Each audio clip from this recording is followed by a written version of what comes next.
And we are live. Ladies and gentlemen, welcome to the Best Phone Plans Podcast. This is episode 35. Joining us today, we have special guest, Dennis. Dennis, how are you doing today?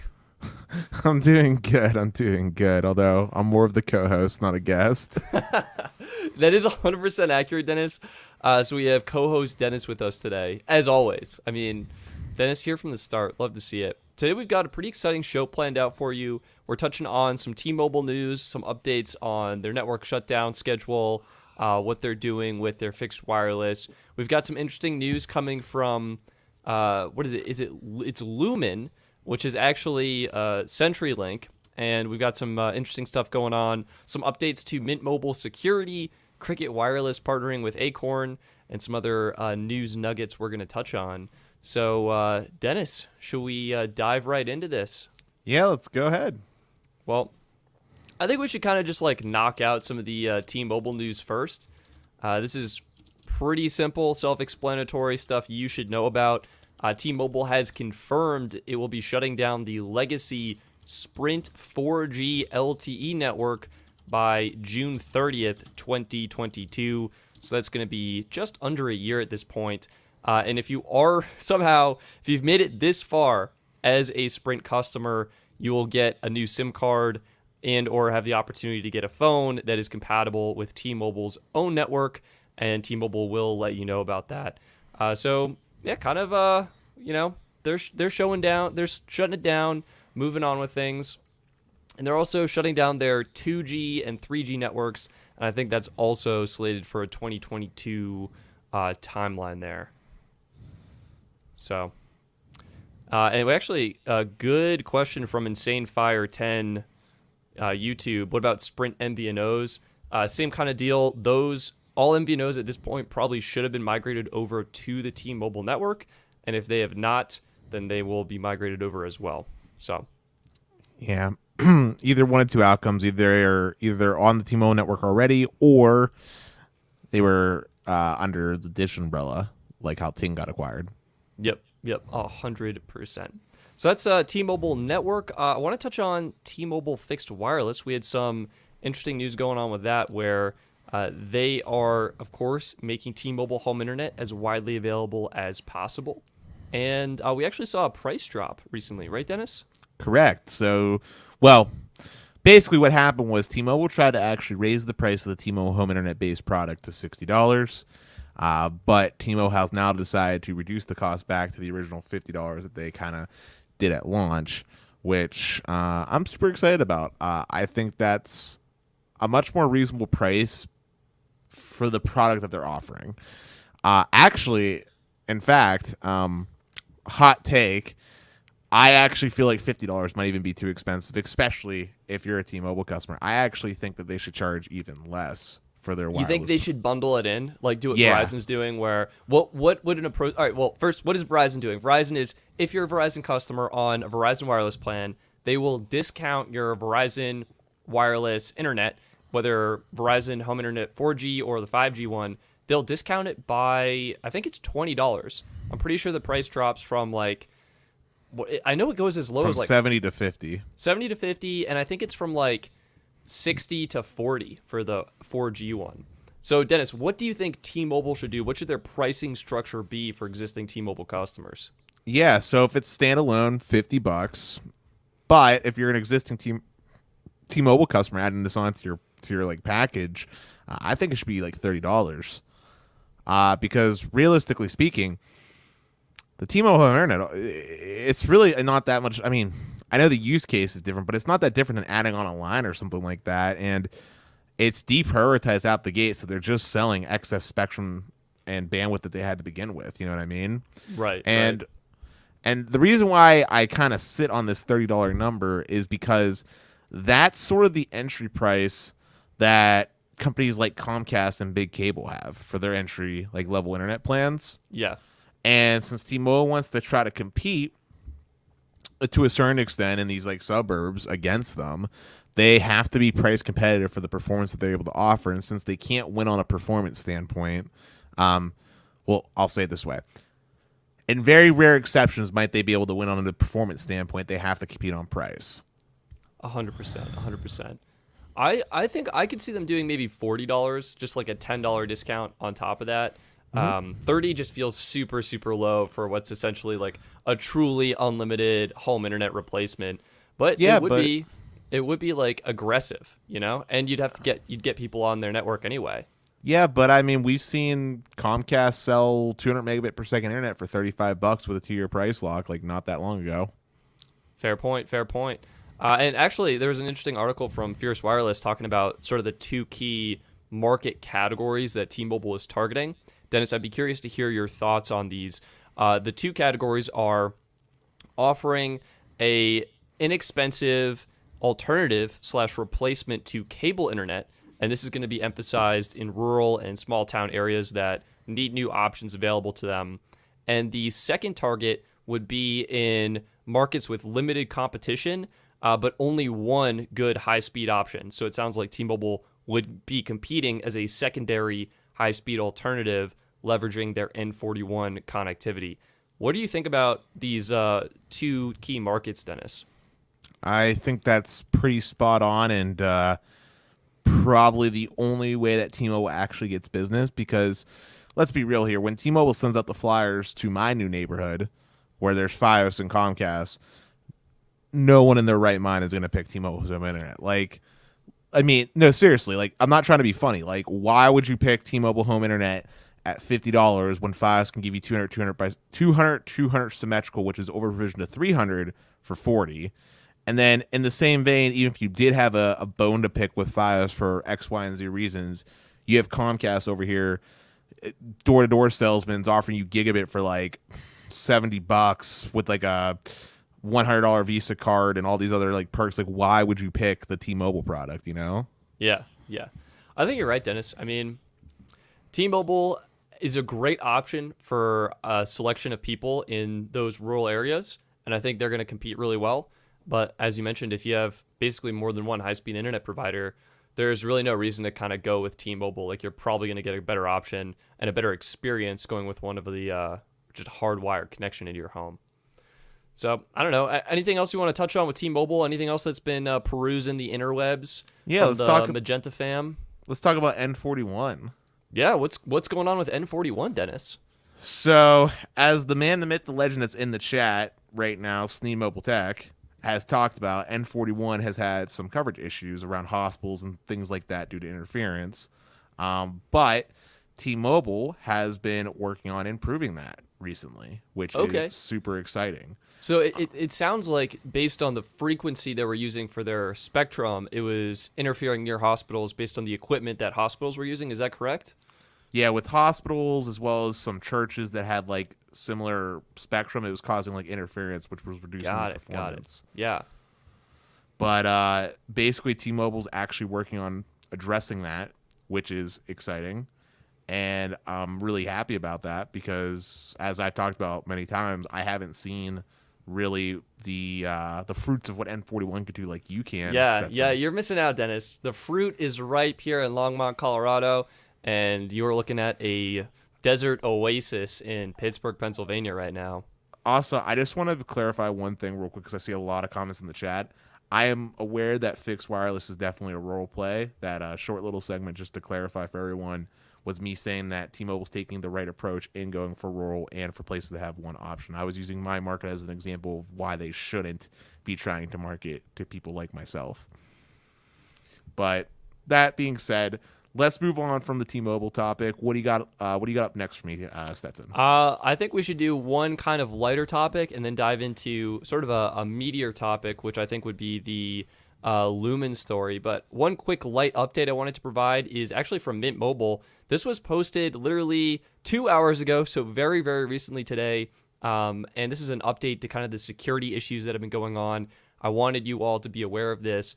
You can now set up a pin or request a security pin from Mint Mobile. So what you do is you call the customer care team and you can request to have a pin security added to your account. And with this feature active, Mint will text you from their 6700 number with a 6-digit secure pin, which will be asked to be read back by the customer care agent so they can verify your enrollment.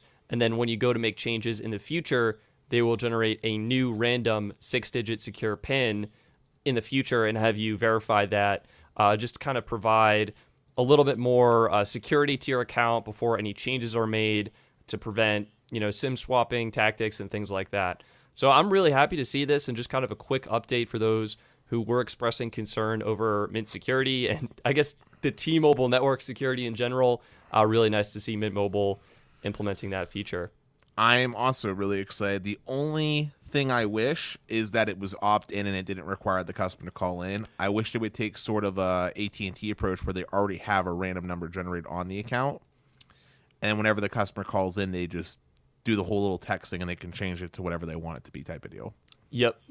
My guess is that Mint is still trying to figure out how to roll this out as best as possible. And they did mention in the post on Reddit, which I posted in the live chat, that they are working on integrating support for Google Authenticator and Authy or other authentication apps as opposed to the SMS-based authentication. But yeah, that's just a quick little update. I think it's good news for Mint, good news for Mint customers, and a good segue for us to move on to the next topic, which, Dennis, you found this one. And I think it's a pretty big story, or I don't know if it's big, but it's definitely got some big numbers in it. And this is Lumen, aka CenturyLink, is selling their copper network assets. So, Dennis, what's going on here? What do we need to know about Lumen's strategy here? Yeah, so basically Lumen, or as you guys would know them better, CenturyLink, since that's the customer-facing side of things, is selling off their old DSL lines in like 20 states, basically, where they were providing service to primarily rural communities to a investment firm, I believe Apollo, if memory serves me correctly. That is correct. It is Apollo, yeah. And this is honestly just terrible. This is a terrible. Oh, absolutely. This is literally one of the worst things to happen in the United States for internet, because here's the scoop, Stetson. Yeah, give me the scoop. These investment firms, okay? Yeah. They buy up these assets not to improve them, but to milk them for profit. They literally buy these failing companies, milk it for as much as they can until it's a husk of what it used to be, and they either file for bankruptcy, saddle it with a ton of debt, and then sell it off to something else, or call it a day. Like, they're not going to be improving this at all. So basically, tons of Americans are going to be left behind even further in this digital divide, and all the while, CenturyLink is going to be laughing their happy selves all the way to the bank as they continue to take the money that they get from this sale and just pour it into these urban areas where it's highly profitable for them to deploy fiber. For their development. Yeah, so it looks like 20 businesses in 20 states, including consumer, small businesses, wholesale, and copper-served enterprise customers and assets, are being purchased by Apollo from CenturyLink. And this is expected to close in the second half of 2022. And the deal is for, I think it's for $7.5 billion. Wow. So, Dennis, you think it's a bad move because we're going to see this kind of fizzle out and die. I mean, what do you think is going to happen with those existing customers? Like, is their service going to remain active, or do you think? I mean, I think their service is definitely going to remain active, but it's going to be one of those situations where, like, we're not going to see things get, like, maintained and repaired. Like, it's just going to be like, like, here it is, almost. I'll put it to you this way: it'll be almost akin to like what AT&T Uverse was doing with their DSL service. Where like, we're not going to be adding on any more customers. Like, we'll keep who we have, but like, we're not going to go out of our way to expand or do anything else like that. Same thing is going to happen with these customers that are kind of like transitioned to be managed by Apollo. You know what I mean? Yeah. And if you actually look, Stetson, at the link that I'm about to just send you now, which is the article I originally sent you, you'll see in the comments that a lot of the people on that Ars Technica article feel the same way that I do about this. And what makes it even worse, Stetson, Yeah. is that we, the taxpayers, paid CenturyLink to deploy these networks. Okay. Yeah. So CenturyLink is continuing to take broadband money and didn't meet their end of the bargain. So my hope, which I know it's very unlikely that it's going to happen, but my hope is that the government actually steps in and stops CenturyLink from making the sale. I get why CenturyLink's doing it. It makes perfectly good, rational business sense. Sell it off now while it has some money before real competition comes in because they didn't do their job and maintain the network. Yeah. But ultimately, I think CenturyLink has a responsibility to actually expand the fiber out to these customers in their footprint because they took government money to deploy broadband and they did not do that. I agree, Dennis. I really wish these kinds of situations would be handled better. Like, I want to see people in more rural communities and across the United States get access to high-speed internet. It definitely sounds like, from your perspective on this transaction, that what's happening here is the section of CenturyLink, or I guess Lumen's network, that is being sold off to Apollo will kind of exist, continue to operate, and then kind of fizzle out as the network may need to be repaired, and Apollo probably won't be dumping too much money into it to sort of revitalize it, it sounds like. Basically, history is repeating itself. It's like what happened with Frontier, if you remember that a little bit ago. Yeah. Damn, so definitely a bummer. I mean, what do you think would be other good options for these customers? I mean, we talked about T-Mobile home internet. Do you think something like Starlink could be an option? Or is it really just like you keep what you've got until it doesn't work anymore? I mean, best case scenario is you get Starlink. And then, all right, so you know how my place I have two ISPs, right, Stetson? And I have like failover? Yes. Best case scenario is you get Starlink. And you make that like your main connection for basically anything that can be forgiving if there's a disconnect that happens here or there, since the constellation isn't like thoroughly set up in like a 100% manner. But you got your streaming service and all that good stuff using the bandwidth of Starlink, right? And then the CenturyLink connection, which let's say it's 3 megabits per second, nothing crazy. You have is like a secondary connection where things like your VoIP phones for Wi-Fi calling, or if you use Magic Jack or anything like that, right, that requires VoIP, runs over that DSL line. Or maybe it's your work from home. Just try to keep that connection as uncongested as possible, since the DSL connection, although incredibly slow, is a little, or should be a little bit more reliable than the satellite, just because Starlink doesn't have all the satellites up yet where they need to be yet. It's still kind of in beta. Right. Ultimately, if T-Mobile home internet is an option, which I doubt at this point, but if it is, would be infinitely better than CenturyLink's DSL. Honestly, again, if you look at the comments on that Ars Technica article, anything, in my opinion, is better than CenturyLink. Dude, CenturyLink is one of those companies where they make... I'm trying to think of someone that's like worse. They make Viasat and HughesNet look like angels, okay? Oh my gosh. Like that's saying a lot. That is saying a lot. Listen, CenturyLink is not good. Like, if you live in a place where CenturyLink fiber exists, which would be under the Lumen branding typically, it's great. It's fiber. But if it's CenturyLink DSL, it's real bad. Like, Frontier, CenturyLink, and Verizon DSL service, they're all equally bad. Got it. Well, I guess I did have a quick nugget to throw in here on Starlink, which I think was interesting. And so Ookla, of course, I'm sure you know it. It is the speed test site, the speed test website.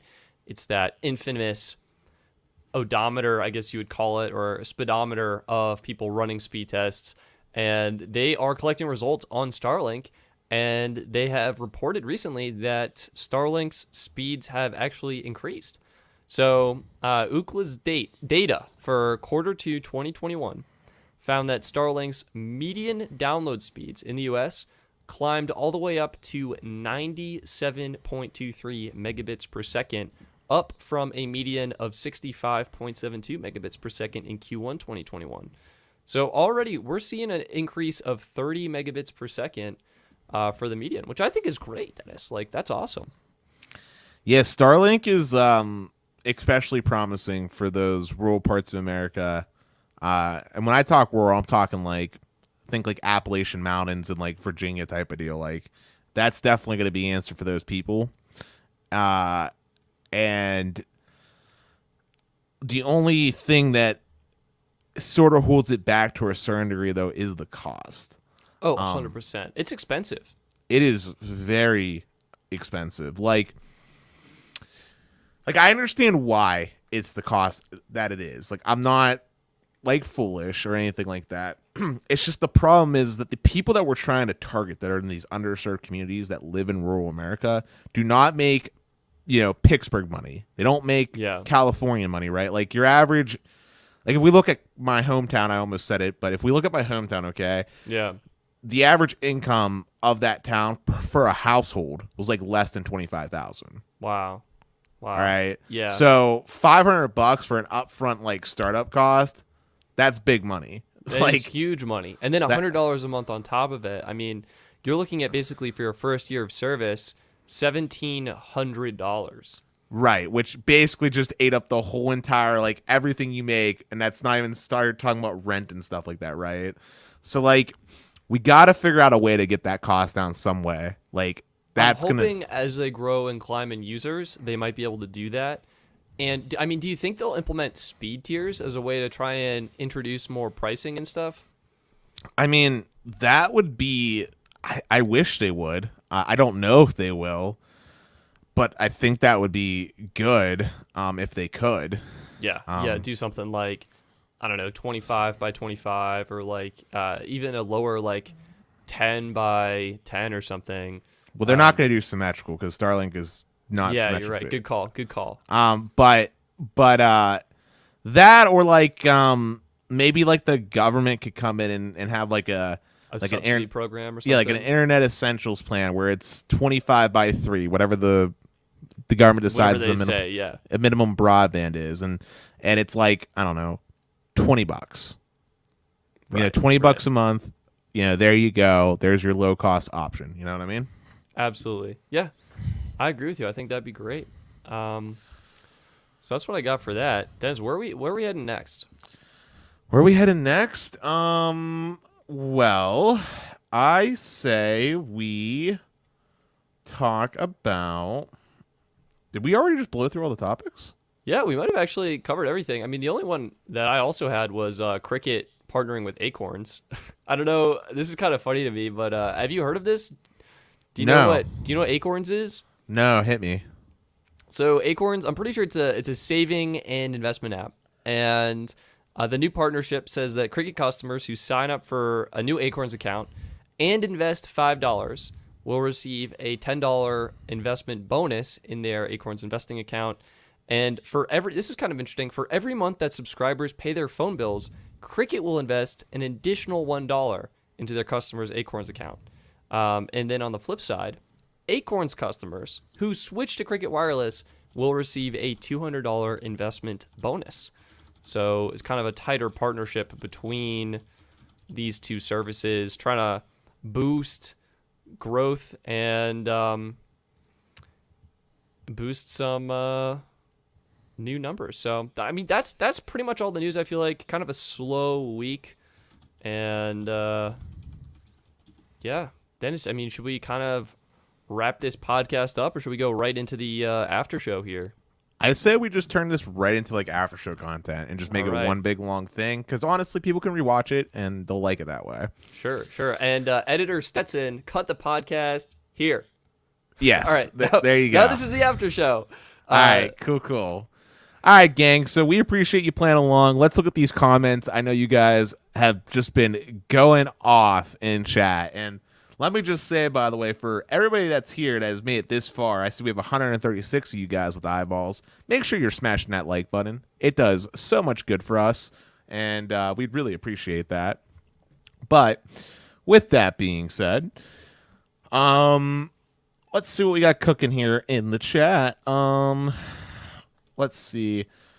So, Mikhail, yeah, I definitely agree that we do need fixed wireless we need more options. Fixed wireless is one way to get more of that competition. I partially agree with that sentiment.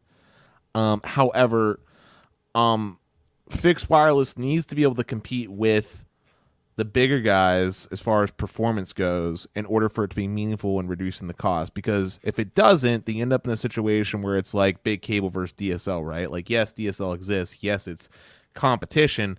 But realistically speaking, big cable charges whatever they want because they know they're the only viable product.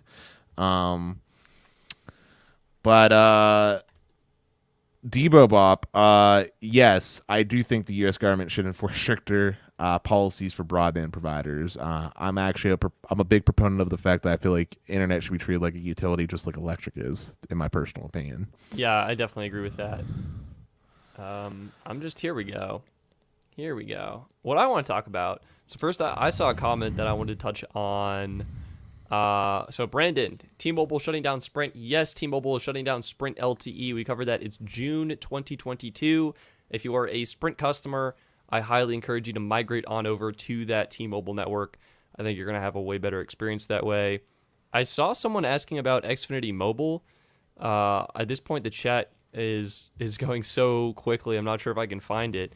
Is Xfinity Mobile a good option? Here we go. I can't even remember the person you're responding to, the Wester OZ Ninja. But yes, I do think Xfinity Mobile is a great option. Dennis and I are both really big fans of it because it's low cost. You can literally add up to like 10 lines on a share to buy the gig plan. So the cost per line drops to like $15 a line or something. Less. Even lower than that. So it's like you get $60, or excuse me, you get 10 gigs for $60. Let's say you share that with like 6 people. You're looking at $10 a line for your account, which is awesome. So I definitely recommend that. And then someone asked about Pixel 6, and that's what I'm really excited about. Yes, I also want to talk about Pixel 6 because I watched the MKBHD video, and it got me hyped. Pixel 6 is looking like it's going to be a phenomenal phone on the Android side. It is looking very tasty. Did you hear the talks from different tech users, Stetson, with this custom chip, specifically the camera aspect of it? Yeah. So I think we should definitely touch on that. And I'll pull up an image right now so you guys can kind of take a look at what we're talking about. This is Pixel 6. Google officially announced it. So here's a kind of a photo of the front and back of the device. But yeah, Dennis, let's dive in here. I think the big thing is the processor. We saw this rumor before as Project Whitechapel. What happened? What did Google announce? What's the official name, and how is this going to make the camera that much better? Yeah. So basically, Google announced they're going to partner up with Samsung to design their own chip, which is essentially going to give Google that much more control over the integration when designing their phone, almost like an Apple-esque approach. And the official name, I believe, for the CPU is Tensor. That is correct. Yeah, Tensor. Yeah. But yeah, basically Google, in the way they designed this chip, they made specialized parts just for the camera. They have a specialized component just for the voice recognition for Google Voice. And they're doing all kinds of really interesting stuff with this processor that I'm super excited about. The main thing, specifically though, when it comes to the camera, is that I think this phone is going to finally make video quality be in parity with what Apple's been able to produce. Because generally speaking, recording video on Android has always been the downside. Taking still shots looked fantastic. Video recording, however, was always Apple's domain. But based off what tech YouTubers are saying, this is indistinguishable from an iPhone 12 Pro Max when it comes to video quality. Yeah, so during the exclusive press event that people were allowed to or invited to, a lot of more popular, well-known tech reviewers, Google showed a side-by-side comparison. I think it was Pixel 6, iPhone 12 Pro Max, and I want to say there was another phone, either Pixel 5 or S21 or something like that.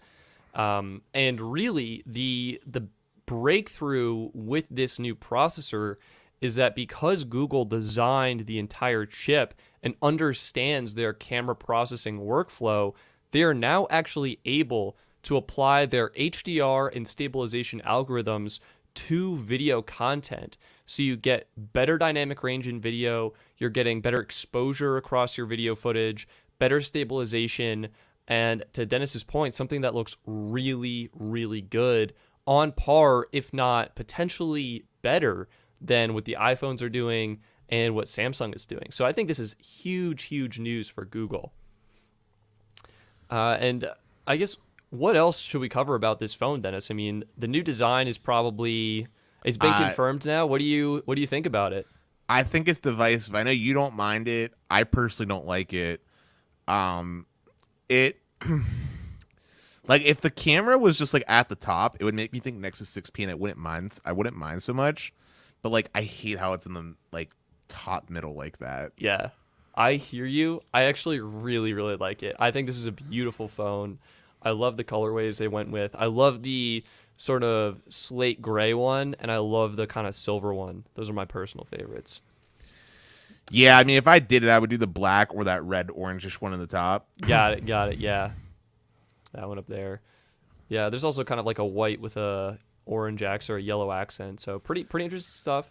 They got their own processor, which is huge. It's going to improve the on-device security. Updates are going to be awesome as well. The battery life improvement is supposed to be pretty good too, I believe, if I remember right. Yeah, because we saw that with Apple. Like, Apple developed their own chips, and then battery life improved on the MacBook line. So hopefully we see something here with Pixel 6 Pro and Pixel 6. Photos or cameras, you're looking at 3 cameras on the Pro, where you're getting a wide angle, a wide angle, an ultra wide, and a 4x optical zoom camera, which is pretty neat. And Pixel 6 has the same cameras, but you're missing that 4x optical telephoto camera. Hey, Stetson, we got to hold the phone here real quick because we just got a super chat came in from Lucas LaBelle. He said, sorry to get us off topic, but do you think Samsung is done with the Note series? I don't think so. I think it's on pause right now. I think it might come back next year. I think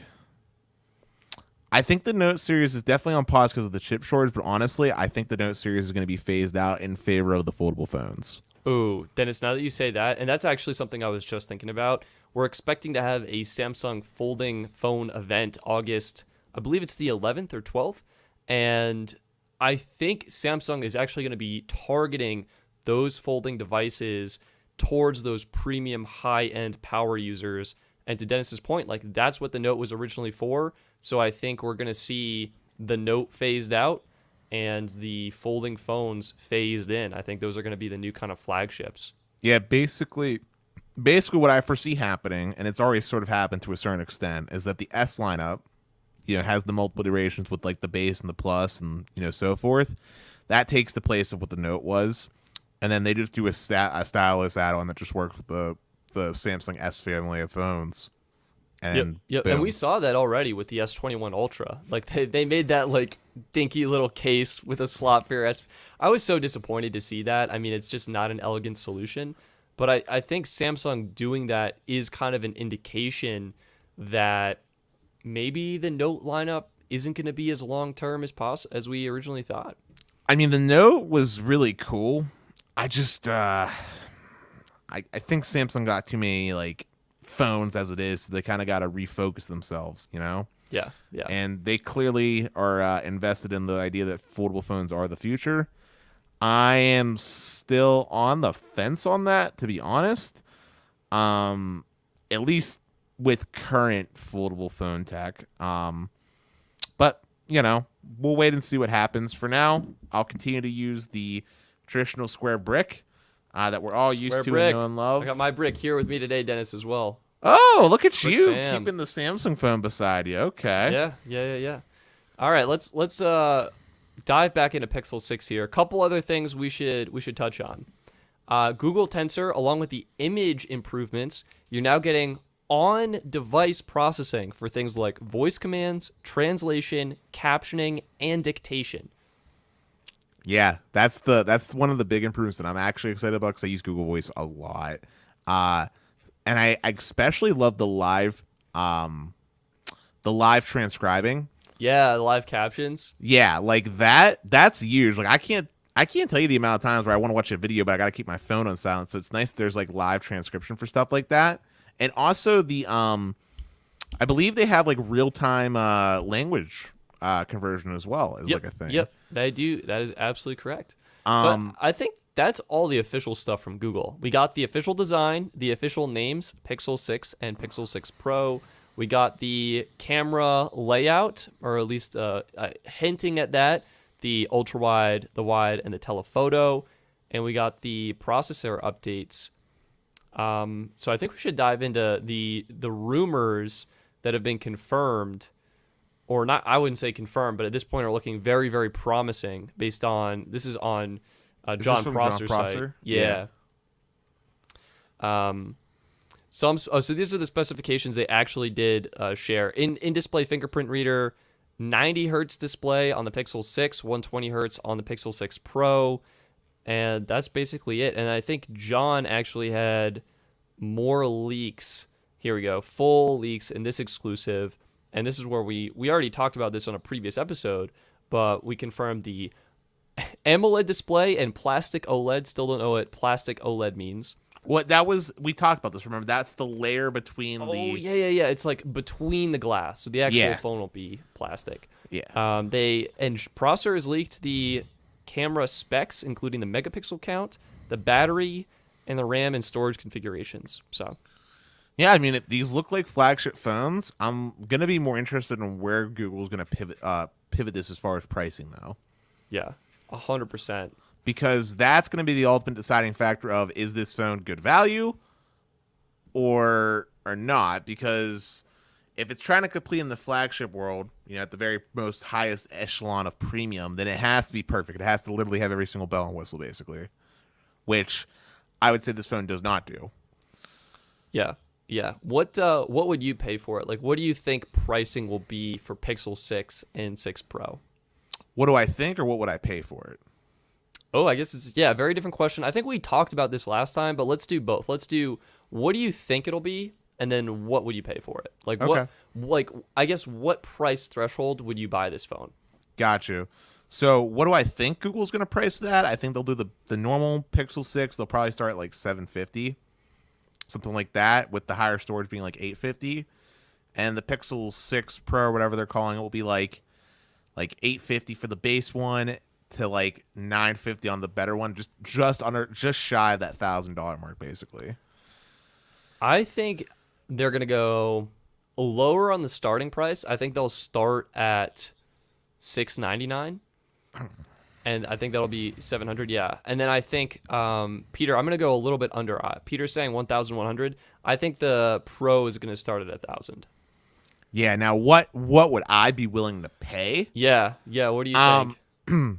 So for the Pro, I think it's not worth more than like $750, $800 max, because I look at it almost being like in line with like a Galaxy S20 FE edition kind of deal. Got it, sure. And then for the regular one, I think it's not worth more than like $600.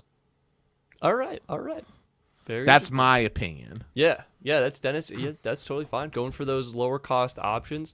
What I think is really exciting is Google's going to launch this, and then within a couple of months, there's going to be some on the used market that actually will be starting to hit those prices. They'll be $50 less than resale, $100 less. So yeah, I'm big excited on that.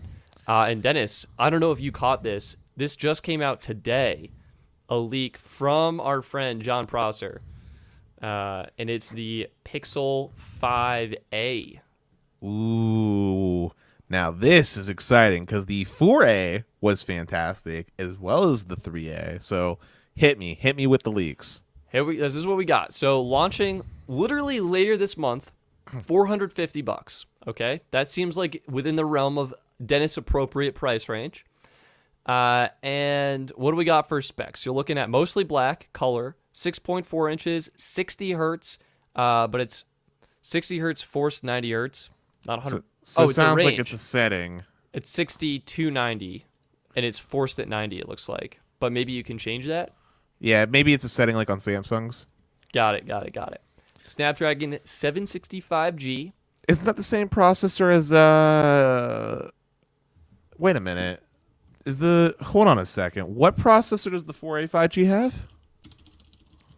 It might be the 4A 5G. You might be right. Dennis, you look that up. I am. Battery 4,650 milliamp hours, no wireless charging, and 6 gigs of RAM.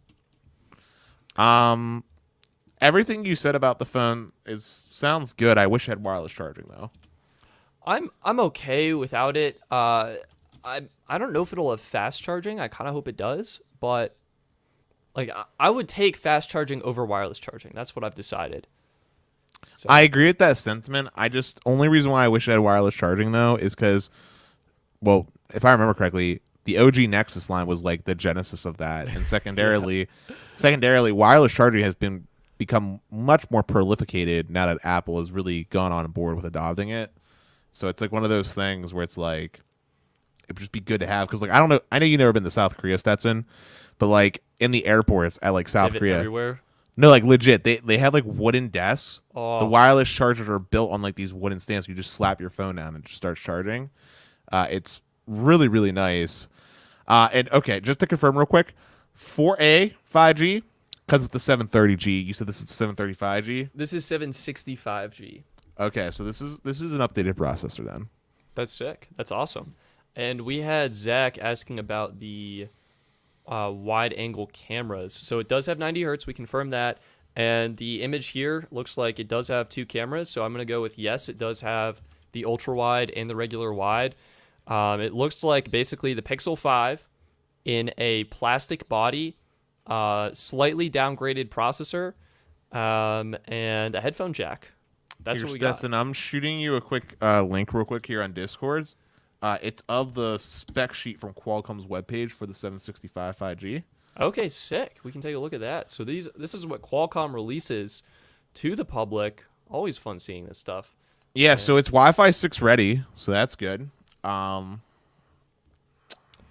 It's using the X52 5G modem. I think that's actually the same one that's in the Pixel 5 right now, if I'm not mistaken. I believe you're 100% right on that.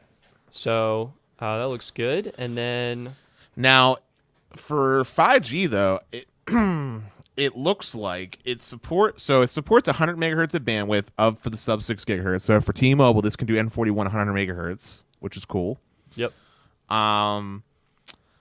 But it does have CBRS support for LTE, which is cool. It does support millimeter wave as well. Millimeter wave is supported. So this looks pretty decent as far as 5G support goes.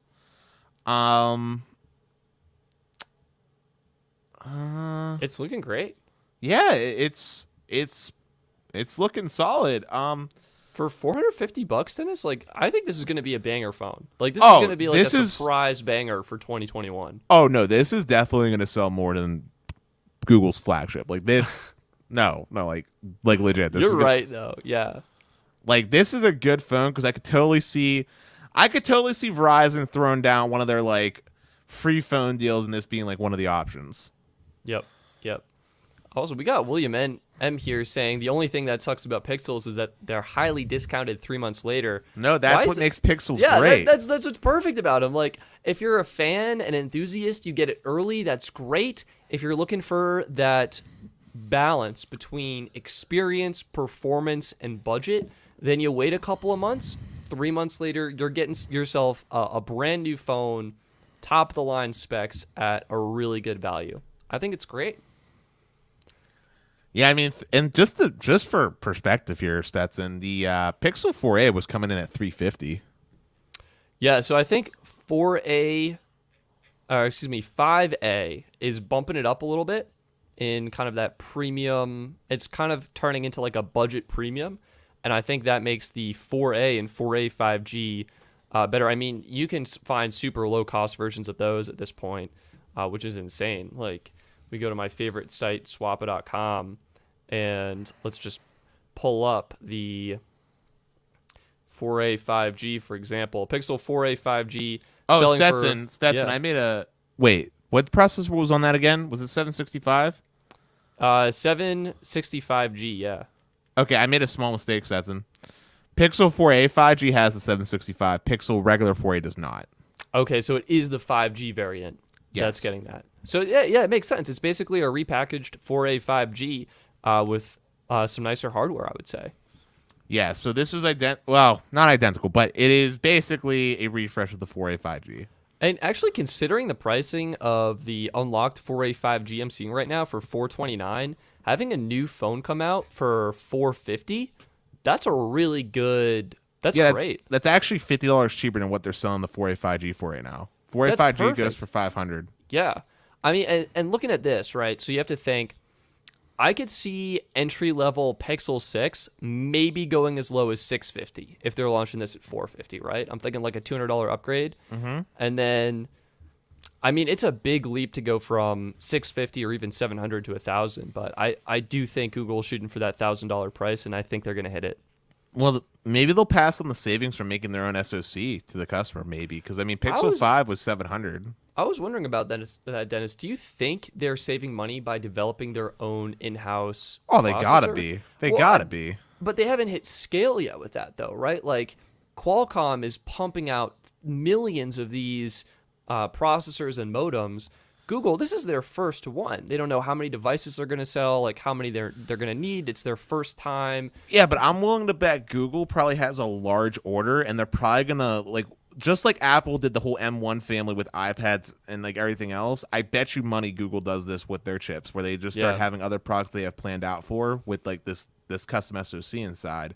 And you got to remember too, Stetson, because they're going through Samsung, they don't have to pay all the licensing BS that Qualcomm charges. This is true. There's a lot of fees that go with those modems that Qualcomm gives. Well, aren't they? They're still using a Qualcomm modem, right? Or do we not know that? I don't know. I truthfully don't know. I think that might be one of the specs that's actually not leaked, because my understanding is this would be like Apple, where it's the Google developed their own system on a chip, but that may not include the modem for cellular reception, because that's what Apple does, right? They build the A14 Bionic, the Apple M1, but the iPad is using a Qualcomm modem inside of it. True. The iPhone is using a Qualcomm modem. So I'm wondering if we'll see Google go with a Qualcomm modem here as well. Or maybe they'll do something with Samsung. That would be weird. I would not like that. I'll be honest, Dennis. Samsung's modems, I don't think they've built up the best reputation at this point. So I mean, they've done okay in South Korea. I guess that's true. Yeah, so that's kind of what I got for the Google news. Also, Peter's chiming in and saying that the Chromebook will definitely have that chip. Yeah, what I'm hoping for, Dennis, is that they put it in their smart home stuff, like their Nest Hub Max, their Nest Hub, maybe their speakers, their Chromecast with Google TV. I think that'd be great. I could totally see them putting in the Chromecast, but this idea of putting in the smart home stuff, my first thought that came to mind is great. Google's going to have a more powerful chip to collect more data on me. But anywho, Will M chimed in and said Google needs to bring back unlimited full quality storage for photos for the 6 and 6 Pro. Do you remember, Stetson, when Google was doing that for the Pixel line? I do remember that. Will M, that would be amazing. They're not. It's not happening. Yeah, unfortunately. They just realized like they did that to kill their competition. It worked. They did exactly that. There are no competitors to Google Photos right now. Maybe you could say Dropbox, maybe iCloud Photos, but Google just got the user base, and then they just flipped on the money switch, and now they're printing money with it. So that's how that works. That, and it's also incredibly expensive to store large quantities. Yeah. Honestly, Dennis, I don't know how our business account is still getting unlimited storage. I am concerned about that, but grateful we still have it. Hey, so Kate asked a question that I think you might like, Stetson. Yeah. Is it this one? Yeah. The progress on our 8-hour live stream goal. Where are we at right now with Patreon, Dennis? I just loaded it up real quick. We got 59 patrons, which thank you guys. And it looks like we're at 226. That is amazing. Wow. Huge generosity. We appreciate all 59 of you Patreon supporters out there. And so that puts us just under the halfway mark, Kate. No. And we're really excited for that. Oh, yeah. Just under. You're right. Yep. Just under halfway. And we actually have some exciting news going forward for Patreon supporters. Dennis and I just worked this out on the back end. we are going to be making the live version of the Best Phone Plans podcasts, where we're doing live interviews with guests and talking about the latest tech news. We're going to make that live version Patreon exclusive. So you can come hang out with us in the live stream of that. And then we're going to make the sort of streaming on demand version of it public, available to everyone. It'll be on Spotify, Apple Podcasts, and Google Podcasts, all your usual favorite places, as video on demand content. And then we will be doing the after show live on YouTube with the whole gang, with everyone here as you're used to. So I think I'm kind of excited for that, and it'll kind of be a cool perk for Patreon members. And I think we should explain a little bit behind why we're making this decision to do this, shouldn't we? Yeah, absolutely. So basically, the reason why we want to do this is because we notice that typically during the normal podcast, we don't typically interact with the comments because it's a podcast.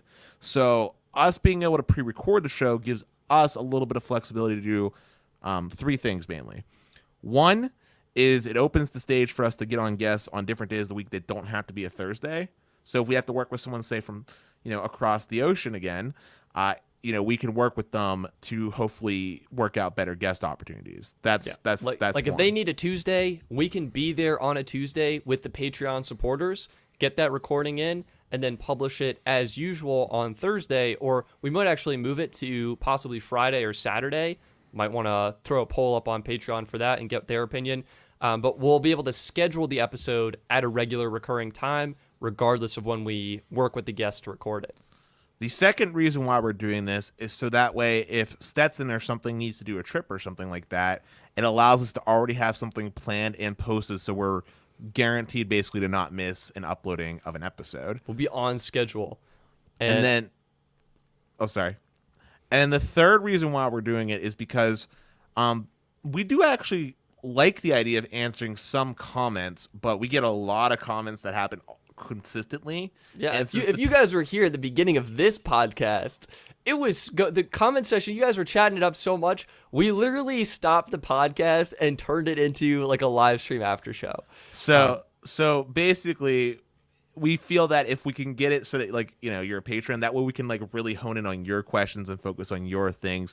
Spot of the moment, because before we used to ask pre-show, do you have any question you want to ask for the guest? But obviously you might think of something while you're watching, so we think it's only fair that those Patreon members get those questions asked as quickly as possible. Yep, absolutely. And I do want to clarify one thing. So we had W. Massey asking a podcast behind a paywall. No, this is not going behind a paywall. To clarify what is happening is the live recording of the podcast will be available to Patreon members who want to tune in live.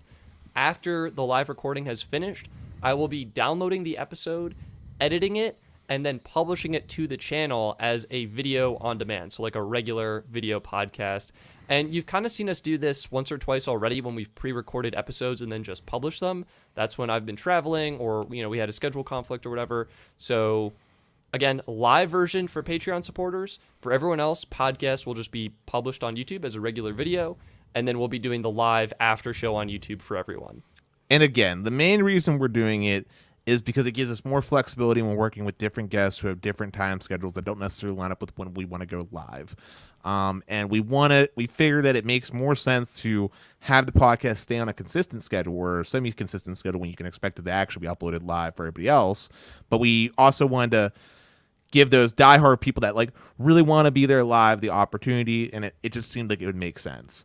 Yep. And then, of course, we'll still be doing after shows, and that will still be a thing. That after show will be live for everybody. That's not changing, because with after shows, we're not really dealing with guests all that often, so we can do that on the fly. You know what I mean? Yep, absolutely. Dennis, I guess one other thing I wanted to touch on here. This is going back to Google. I love what they're doing. They announced some new home security cameras today.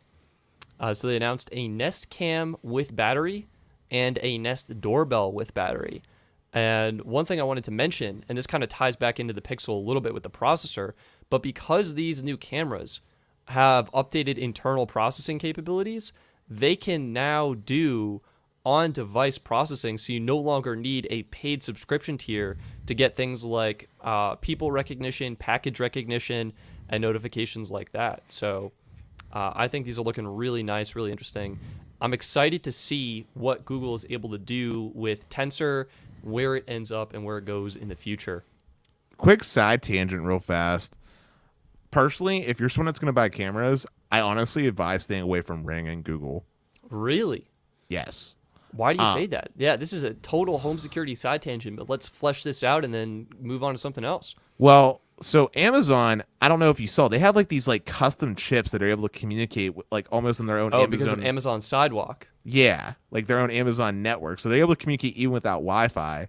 And everybody has like an Echo device or an Echo Dot or some type of free, you name it, where Amazon's basically consistently able to collect and track all your data. Like, even if you don't want your data taken, like even if you're not like, a customer with them in any way, if someone has one of these products, you're kind of like SOL. You know what I mean? Absolutely, yeah. And that makes me real uncomfortable, especially when we're talking about security cameras that are going to be in your home with 24/7 video recording. Like, do you really, really, really, really want Google or Amazon having all that data? Makes me feel real weird. Really weird. I personally went with a company called Vivint. They make smart home products. It's all like integrated. It's almost like an Apple-esque ecosystem, which is ironic knowing me. Yeah, but for home security, sometimes you just want that. You want it to just work. So yeah, I went with Vivint, but if you're serious about like security and stuff like that, I'd honestly recommend just sticking with one of the traditional monitoring companies out there, like I don't know if Vivint would be considered traditional, but Vivint, ADT, Guardian, basically anything that's not going to be stealing all your data, basically, is my piece of advice and how I feel on that front. Yeah. No, I definitely agree with you on that for sure. So, Peter, Vivint is a Nest reseller. I did not know this. Are you sure? Yeah, because you just got the cameras installed, and I don't think they're Nest, right? They're definitely. I don't think they are. Like, I'm like 99.999% sure they're not. I know Vivint works with Google products, which is why I went with them, because they can integrate with like my Google Mini speaker if I wanted to hook it up. Yeah. But I'm like 99.999%. Maybe that's just what Peter means by a Nest reseller. So, all right. Well, that was our side tangent. Do they require monthly subscriptions? They do not, but you get more features if you... You talking about the Ring and stuff? Yeah. Yes, they do. They $10. With Google, you don't. Are you sure? Because I'm pretty sure Google charges you for the cloud storage. Nope. You get... I mean, if you want that, you can pay for it, but you don't need to pay in order to use the security camera. Right, but I mean, what's the point of a security camera if it's not recording? It does. It has 3 hours of on-device recording, and that's it'll record events. So that'll be like a week of events or something like that. Oh, 3 hours would not be a week of events. That's what Google is saying. If you want more, I think you can do like a month for $7 a month, and then that would be the more realistic outcome. I think it's like $10 or $11 for like 2 months or something like that. So anyway, there you go. And Peter said Google gives you 1 week of cloud DVR for free. Yeah, I think that's what I was like. The 3 hours is like the 1 week kind of thing. Yeah. All right. What other questions you got? That was our home security tangent. Well, I want to scroll up a little bit. There was something that I saw that was after Cade's comment, and I'm just trying to quickly refind it. Brian's had a good experience with AT&T. Glad to hear that, Brian. Oh, Brian asked, could you help me with the next question? I want to travel to El Salvador, but I will spend around 25 days. And he doesn't know if the international day pass only covers 10 days. And I think he's referring to AT&T's day pass. Yeah. So basically, Brian, AT&T's day pass, you pay for the first 10 days, and afterwards it's unlimited like the rest of the way. Like you're good. Like you've already paid for it. That's how AT&T kind of does it. Now, with that being said, my personal piece of advice would be not to use the AT&T day passes, because that's expensive, unless you absolutely really need unlimited data, but to instead take advantage of one of our guests that we had on, which was Airlu, however you say it. They sell international eSIMs for your phone, and that's only for 7 days. Don't they have I swear to God, don't they have like a month pass or something? They usually do. It looks like for El Salvador, their current option is a 1 gig 7-day pass. Oh, okay. So you could possibly get like And it's 4 of these. $9.50, which is kind of. Yeah, so like 4 of those would be like $40. A little bit more expensive, but still. What's definitely... US Mobile look like? Yeah, let me pull that up. But yeah, so to Dennis's point, Brian, like if you pay the 10 days, it's $100 and you get the rest of the month free. But we want to try and find you something that's lower cost than $100. So let's do US Mobile. Let me sign into my account here and see what we've got cooking for international lines. Oh, I need to restore. This is good. I was doing this. All right, so let's do add an international line, and I'll add this back in so you guys can take a gander. And we will add an eSIM line, and we want to go to El Salvador. Options here are, looks like El Salvador is just going to be a more expensive country. You can do 1 gig for $25, in which case the Aerolow is actually a much better rate for 1 gig, but it is only 7 days.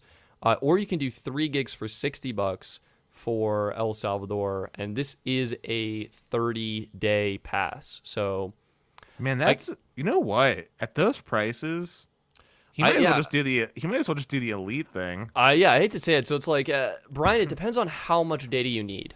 If you're like, hey, I'm gonna need more than 3 gigs total for my trip, honestly, I think you should just go with the day pass from AT&T. I think that's going to be the best experience and the best option because AT&T gives you unlimited data. If you're like, hey, I'm going to be under 3 gigs for my month, then you can probably go with US Mobile. Or if you want to do it on like a week-by-week basis, you can consider Aerolow.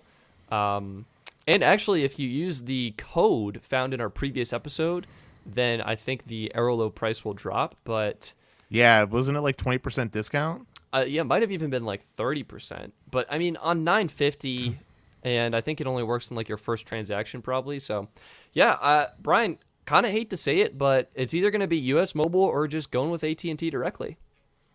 Well, Aerolow, we're going with AT&T directly. Oh yeah, and some people are saying get a local SIM, so that could be good. I'm not 100% sure what is available in El Salvador. But I do want to bring that to bestphoneplans.net, so maybe we can make that happen. Yeah. On a side note, this is a little spontaneous. I didn't talk to you about this behind the show, but it just came to my mind. I've been watching a really interesting YouTuber recently, Stetson. He does camping videos. Oh, that's interesting. Yeah, like he's from Canada, and I'm gonna message you later because we should reach out to him to get him on as a show, like a guest for the show, because I think it'd be fun. But he does like these stealth camping videos where like he'll like camp in like these like really obscure places. Like he camped behind like a welcome sign for like a city. He camped inside of one of those like drainage vents that goes like under highways, and all kinds of interesting stuff like that. And it got me thinking, if anybody in the audience does camping, and if so, how do you guys stay connected when you're out in the middle of nowhere like that? You're welcome, Brian. Dennis, that's a great question. I think, honestly, I would direct... we should try and get these people on, but Mobile Internet Resource Center has... the RVers. Yeah, they are totally into this nomadic lifestyle, traveling coast to coast, living out of an RV, and finding a cellular data solution to stay connected. I think that Los Mobile would probably be the best plan right now that I can think of. But I'm sure there are a bunch more that I don't even know about. Also, Harsh has a question more directed at you than me, if you want to answer it real quick. Yep. All right, yeah. International credit cards. That's an interesting idea. Harsh, I'll give you a pro tip. If you consider using a service like privacy.com, this is a service that lets you create credit cards. And the idea is that you can, as is illustrated here, say what the card is for and create a monthly limit for the card so that if you cancel your service or something, you can literally just cancel the card and you won't be overcharged. So if you're international, you may consider trying to create one of these privacy cards, adding funds to it, and potentially using that to sign up for Visible. I would suggest giving that a try. As you know, as much as I do have friends at Visible and I love what they're doing, I'm just not sure if I can personally influence them to accept international credit cards. So that's why I'm suggesting this is a possible alternative. And hey, Stetson, I just want to take a quick pause before I ask you my next question. We have 148 people watching right now. To all of the new people here, welcome, welcome. If you could do me this awesome solid and smash that like button, I want to try to get to 200 likes this video like we did with our 4-hour stream. More likes equals more length. Now, with that being said, Stetson, can we talk about what's going to be happening for you next week with who you're getting installed with? And yeah, I think now's a good time to, now that we got things locked in, some secrecy, but some plans. Should we do a little bit of a drum roll? Yeah, this just in. Go ahead, Stetson, hit them. What's happening? Shock the audience. Next week, I'm getting Xfinity internet installed. You're like, Stetson, why would you get Xfinity internet? You have Nextlight. You already have symmetrical fiber optic internet. It's a great question, audience. Thank you for asking that. I'm getting Xfinity to test the most requested carrier probably on the channel right now. Probably. It's up there for sure. Xfinity Mobile. We already talked about it this episode, and I'm super excited to be testing it out. We're working with them to bring you guys some exciting content, and that's the inside scoop on what's going on. And yeah. And here's another fun fact of this. For Patreon members that subscribe to the extra content tier, Stetson's actually going to be recording his install process. Okay, Dennis, we can't promise that. What if they don't allow me to record it? You know, don't you have some security cameras? Not yet. We'll have to get those ASAP. But if he's allowed to record, he's going to record his setup process so you guys can get an idea of what that looks like. And he's going to be doing all kinds of testing, not just with Xfinity Mobile, but we came up with a smart idea, and I think you agree with me on this, that you'll do a side-by-side comparison of cable versus fiber versus T-Mobile home internet. That's a thing? Yeah, I think that's the move. I mean, I'm going to try and crank through some of these AT&T MVNOs so I can stop paying for those and put that money, reallocate it towards T-Mobile home internet. Thankfully, it dropped down back to $50 a month again. But yeah, hopefully going to do some side-by-side testing of internet along with the phone plans. And Dennis, you did mention some behind-the-scenes videos going live for Patreon supporters. I do actually have a video ready to go. I was thinking this weekend for Patreon members, get an inside scoop on something funny that happened. So, are you talking about the thing that we did where we were on a call? Nope. This is completely different. Something you haven't even seen. So you'll be excited to see it as a Patreon member yourself. Yes, I do subscribe to the Patreon.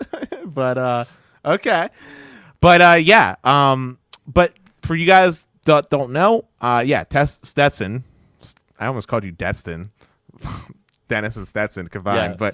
But anyway, Stetson, yeah, he's going to test 5G home internet from T-Mobile and compare it against cable versus fiber. And this is best case scenario for T-Mobile because if you guys haven't seen, N41 is bonkers for where Stetson's at. Like he's getting god tier performance. It's the best possible. So I'm actually really excited for the comparison. I think we got to do what would you want to test in a home internet comparison? Obviously, you can do a speed test. Dude, you got to test Stadia. Oh, you're right. So we got Google Stadia. What else we got? Maybe like some 4K video streaming. See what the performance is like. Yeah, 4K. Why don't you also do maybe like a download from Google Drive? Download from Google Drive. We can do that 100%. Maybe upload as well. Upload as well. And see what that performance is like. Obviously, I'm symmetrical. Do I upgrade my Nextlight router beforehand so I can get better speeds? I mean, Stetson, I've told you this before, but you should upgrade your router. What are you doing? You should have upgraded years ago. But that's do a gaming, call. Gaming test. Well, that's a Stadia. Stadia is going to be the gaming. Yeah, Stadia is going to be literally the worst case scenario for a gamer because it's really latency dependent and bandwidth dependent. So. Yeah. But yeah, streaming, I feel like streaming is going to be easy. I think it'll handle streaming and we'll see. And then maybe like mobile throttling. I think that would be interesting. If I can run a speed test on the T-Mobile 5G Nokia gateway and T-Mobile Magenta Max, one completely deprioritized bottom of the barrel and then one top tier priority, what the performance levels are like there. Can I ask you a question, Stetson? Yeah. Did they tell you what speed they're setting you up for?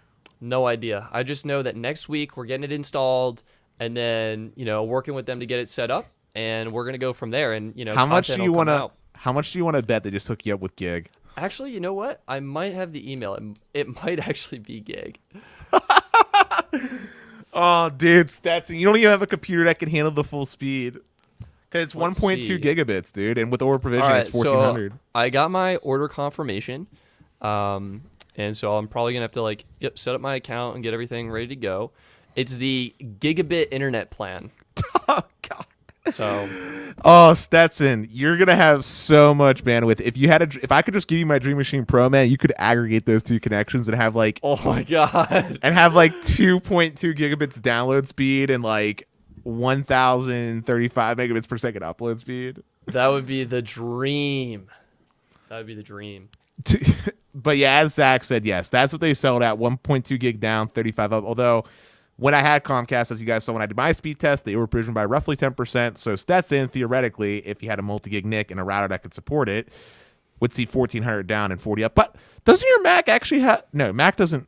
Does your Mac have a 10 gigabit LAN? Ooh, I'm 100% not sure on that. Because if it does, Xfinity should be providing you with a gateway that has the multi-gig port in the back. I know I'm definitely getting something equipment-wise from Xfinity, but I'm not 100% sure what it is right now. Oh, it's definitely going to be their gateway. Sick. I mean, it's going to be a modem router combo. You literally need it to make the internet work because it's not like fiber. You can just go from ONT to router. Boom. Yep. Ah, that's a sad face. From Peter. Peter said your Mac does not have a 10 gigabit LAN. Yeah, Peter saw it. Peter, are we sure about that? We can't check it. It's not too late. My hopes can't be crushed. I'm pretty sure it was. Also, yeah. guys, keep it up. We're at 95 likes, as Cade mentioned. We are a little under halfway to 200. Dennis, have you liked the video? I did. Okay, First thing I did. I didn't like it midway through, so I gave it a like. So thank you all for clicking the like button. And yeah, I might have to upgrade the internet setup here. We'll take a look at that. Can I ask you an honest question? Sure. Is there a world... God, this sounds so stupid asking. But is there a world where, based off your testing, do you ditch fiber for one of the other two alternative options? Oh, 100% not. No. You're just maybe you test T-Mobile home internet is so good.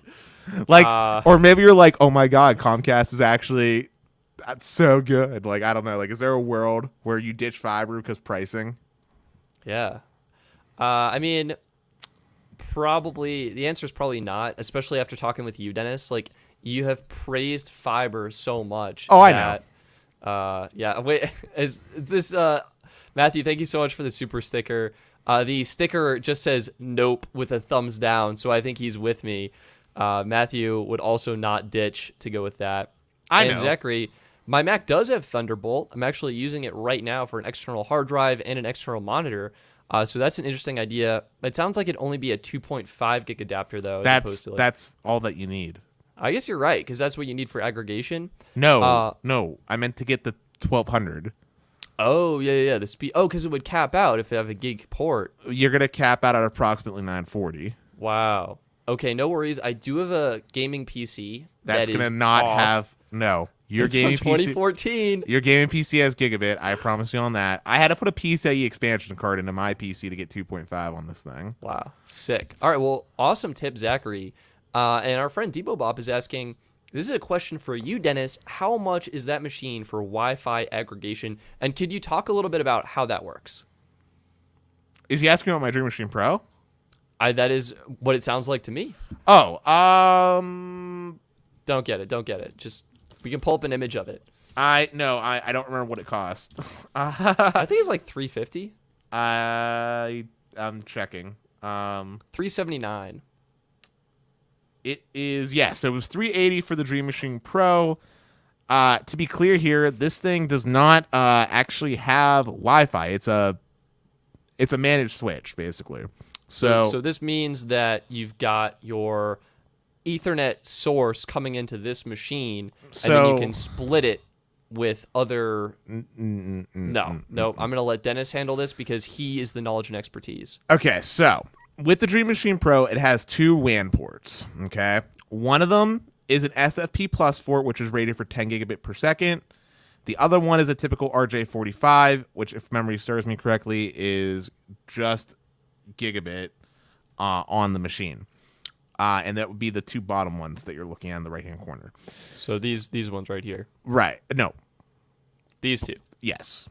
Got it. Because RJ45 to the left, SFP plus on the right. Got it. So, and basically your WAN is basically where your provider's internet connection comes in and basically terminates into your managed switch in this scenario. From there, you have your LAN ports. Now, in this scenario, because it's already, I was talking about combining two separate internet connections, it's already going to happen. You would go into the settings and you could combine the bandwidth. Like, that's a thing. And then from there, in this scenario, you would either need to take that 10 gigabit SFP plus port and put it into another managed switch that would free up more multi-gigabit ports for you, or you would have to take two of those gigabit LAN ports and do LAN aggregation into another device that supports LAN aggregation.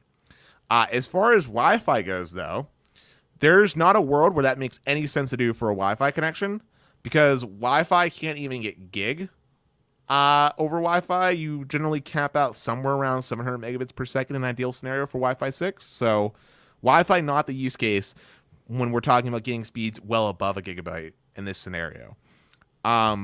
Which, to get Wi-Fi on one of these bad boys, by the way, you would just buy some access points that would display your SSIDs that you're used to seeing, and you would create like your password and stuff like that.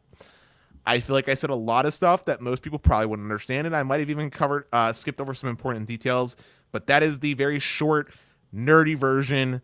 If someone wants to talk to me more about that, they should reach out to me in the Discord, and we can get as nerdy as we want together. I'm almost in favor. In fact, I am in favor, Dennis, of you creating your own like network talk YouTube channel.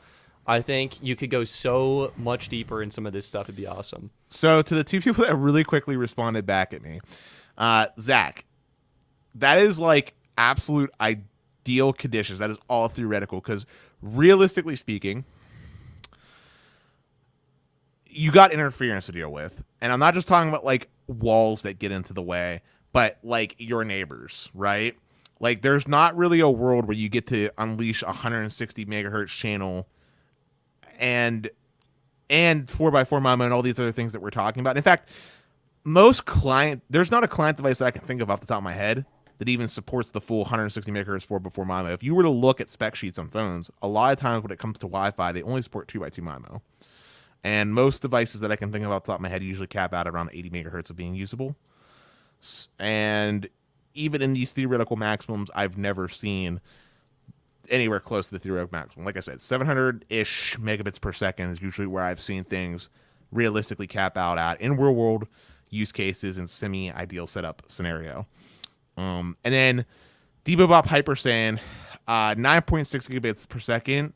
When you see it on a router, routers are talking about theoretical maximums for like their different broadcasts they're making. Like a tri-band router, for example, might say 4800 megabits per second of total bandwidth theoretically available for this 1 5 gigahertz channel, and adding that in tangent with the other 5 gigahertz channel that they're displaying at 4800 megahertz, and then adding up the 2.4 gigahertz theoretical to get that total of 9.6 gigabits per second on the box for a shiny marketing, because your everyday consumer doesn't know what any of that means.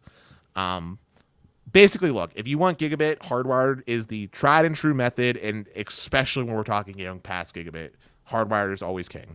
Yep. I think that's sums it up. Hardwire is king. Although, yeah, it's true you can get fast speeds on Wi-Fi and easily ample for what most people need. But when you're going pro, you're going the extra mile, you're looking for those super speed performances, that's when hardwire is great. And Peter, yeah, he said he just got the Amplify Alien Wi-Fi 6 router. I've definitely been looking at that, along with the one that Dennis, you recommended. We'll have hey, to see. Peter, are you free right now, man? Can we sneak you on the StreamYard real quick? Yeah, I think he said he was cooking dinner. So I know he's cooking dinner, but like that was like maybe 40 minutes ago. That's also kind of true. Peter, if you're free right now, I know I like joked about you having on for like one of my things, but since we're talking internet talk, I know you're a legend when it comes to like DOCSIS talk. He's free. Send him the invite real quick, Stetson. And while you're doing that, I'm going to just take this as a quick moment to do a boys' room break real fast. I'll be like right back, okay? Okay. All right, guys, we're getting a guest on. I'll go live. We're getting Peter on. Peter, I texted you the link, so we're super excited to have you come on the show. And I'll try and answer questions as they... So, yeah, I'm actually kind of curious. Let me see if I can pull up the router that Dennis was showing me.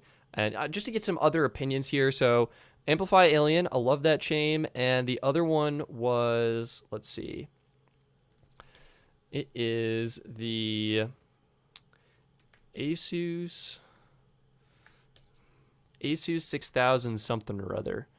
And I think it's this. I think it's the Asus AX6000.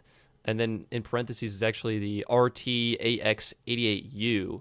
So let me throw this on the screen right now, and you can take a look. Be curious your thoughts. Genuinely interested in purchasing this. It looks like it's down from $350, which is what I was looking at it before. It looks like it's $300 now, but a little expensive. But it's one of those things I feel like lasts a while.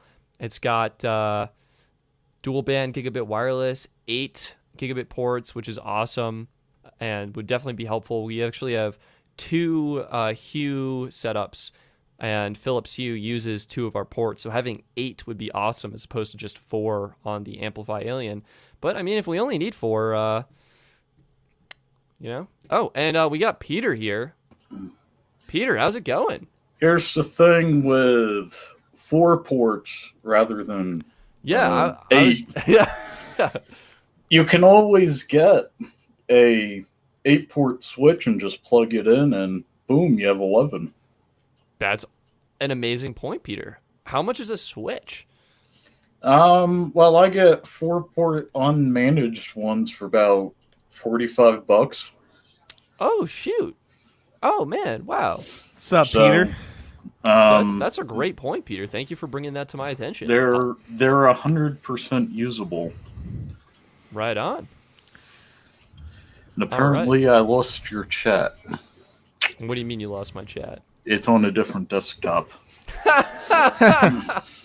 All right. You guys hear me? Yeah, Dennis. Yep. Dennis is back. Dennis, So- I feel like you've got the questions. I want to say one thing real quick. If Comcast doesn't let you record them, I do those installs. And if they charged, I do them for $10 less than they charge. Wow. So this is a plug for the Bearded Dragon, the Peter... Tech guru in Boulder, Colorado. Yep. That's awesome. That's awesome. You own your own business, Peter, or something? Yeah, it's an LLC, yep. Okay, well, there you go. I'd rather see the money go to you than Comcast. 100%. Yeah, Peter, so if I can't, for whatever reason, record, which is often the case, and we'll just get you over here, and you can kind of walk us through what an installation would look like. Oh, I'll rip it out and do it better. Wow, shots fired. Shots fired. No. This is speaking from past experience. I mean, man. it can't be that hard. All it is running coax from the tap to the premises, and then drilling a little hole in so you can get it inside. Well, I don't even need a drill. I think it's already pre-wired because it's. It is. Yeah, exactly. Oh, you already have coax in your house, Stetson? Yeah. Like when we moved in, like the options were Nextlight, which is already installed, and Comcast/Xfinity, which is again like already wired. So we're ready to go. And if it wasn't, I do have a drill. I do have some cork. I can go through some concrete wall. We just need permission from your leasing department, and I throw up the faceplate. Sick. Wow. But Peter, I love it. But Peter, I gotta say, man, it's really good to finally have you on the show and actually get to talk to you in person. I had to get a shirt, or I'd be on sooner. Hey, you're good, man. When I'm chilling at home, I rock the shirtless life myself, so I get it. But I will just say, our audience is definitely loving you. You got some people eyeing you up for that sweet, sweet beard of yours. Yeah, I have some fans from the SMT Nation who are here. But yeah, so when we were talking in the Discord, man, you seemed like you were pretty with it when it came to DOCSIS tech and a bunch of different stuff. I just got to ask, like, how did you get into all this stuff? Like, me and Stetson have talked on the show how we got into tech, but how did you get into this? It's a story that goes back 19 years. Grew up in an abusive household, and it was a good way to hide from the abuser. So that was the seed that was planted in you, Peter, that got you into tech. Yeah, and I seemed to be good at it once I figured out what the heck I was doing. So That's awesome to hear. How long has your LLC been in operation?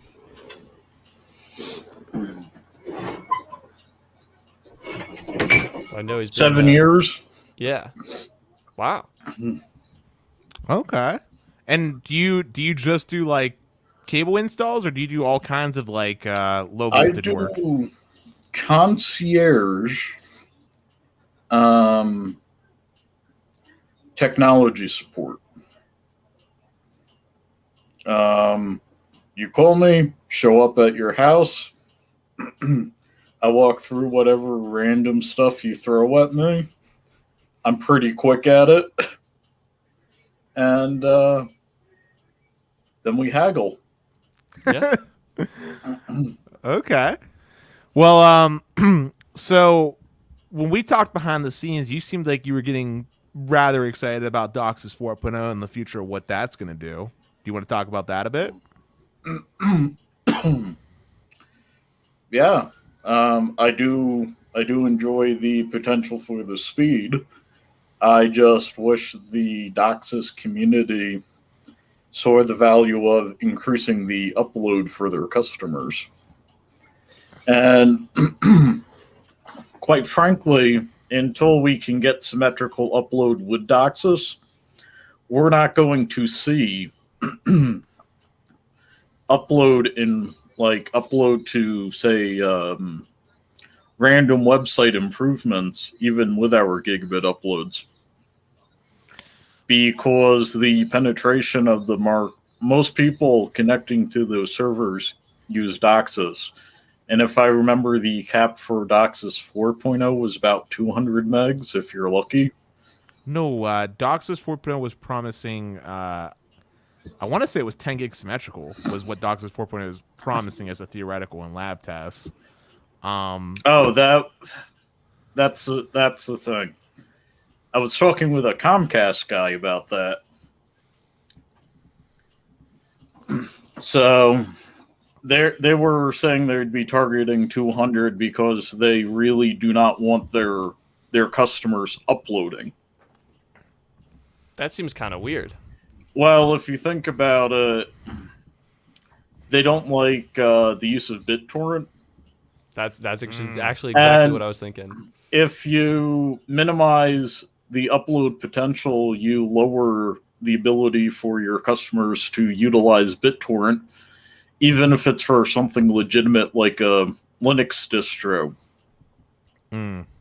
Well, isn't that already kind of easily covered though in their terms of service for residential customers? Like, it is, but when you are in the position of saying this is what the plan looks like, you're in the position of saying we are limiting what you can do just to disincentivize behaviors we tell you not to do. Well, couldn't they also take a more surgical approach with it? Like, say, for example, do some packet sniffing, and if they notice peer-to-peer traffic... That's illegal. No, net neutrality's gone. They could totally do that, couldn't they? Son of a... Hey, Stetson, we gotta write Joe Nagoose. Well, am I Get on wrong? that. Wait, am I wrong, or... Oh, no, you're right with that, but we need to write Joe Nagoose, Stetson. Make note of that right now, Peter. He's the congressman from Boulder, Colorado. And, hey, if Congress says net neutrality is law, the FCC can't change it. Yeah, but talking about as it stands today, Comcast totally could perform network management in that manner, do some packet sniffing essentially, and say if there's peer-to-peer, just throttle it to your 200 meg example that you use, which They could do that, but they were sued previously for doing that. well, okay, I missed this whole lawsuit thing. This happened in, I think it was 2014. Okay. So back when Comcast really had a bad rep when they had that phone call with that dude trying to cancel. Yep. Okay. So they're not going to do that again. So they're constantly coming up with ways to disincentivize. Well, doesn't the data cap already do that for them too? I mean, the data cap. Yes, they are just layering things on, but the data cap is actually there to have you use their X1 box, use their cable service, and load your Hulu, your Amazon, and your Netflix and Disney Plus through their box so they can get data on what you're viewing so they can give you targeted ads. Yeah, but from my understanding, the data cap actually applies to cable customers as well. It's only when you Oh, purchase no. The data cap applies to cable customers. But if you're viewing the media through the cable box, like your X1 Xfinity cable box, it does not apply to your data cap. It's zero rated data. I did not know that. I got pissed off when I noticed it when I was using Comcast before I kicked him to the curb.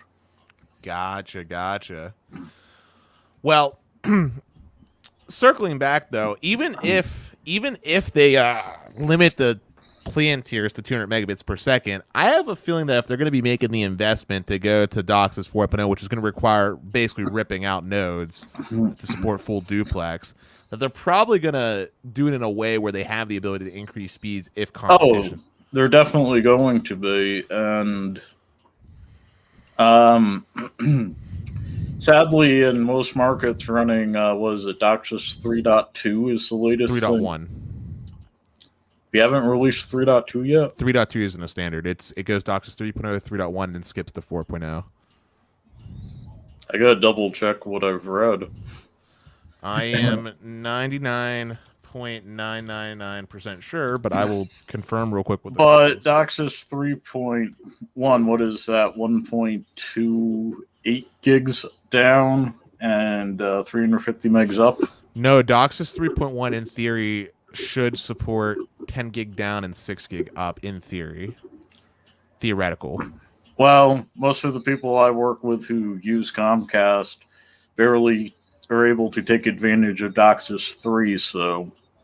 Yeah, if you were to ever check on the... if you were ever to log into the modem, you would see that for their upstream, they're still using DOCSIS 2.0 channels. It's just like four single-channel QAM for the upstream for most markets.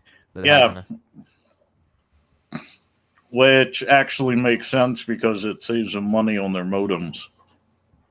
That, and plus there's a lot of older boxes that communicate on that limited range of the spectrum from like 0 to 42 megahertz, if memory serves me.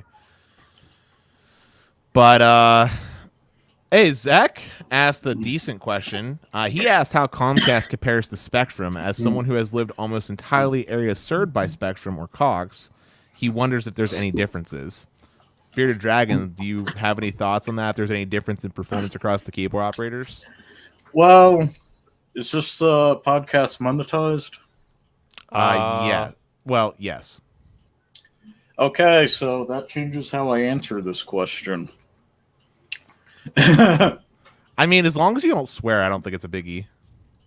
No, the real answer would demonetize it immediately. Okay. So,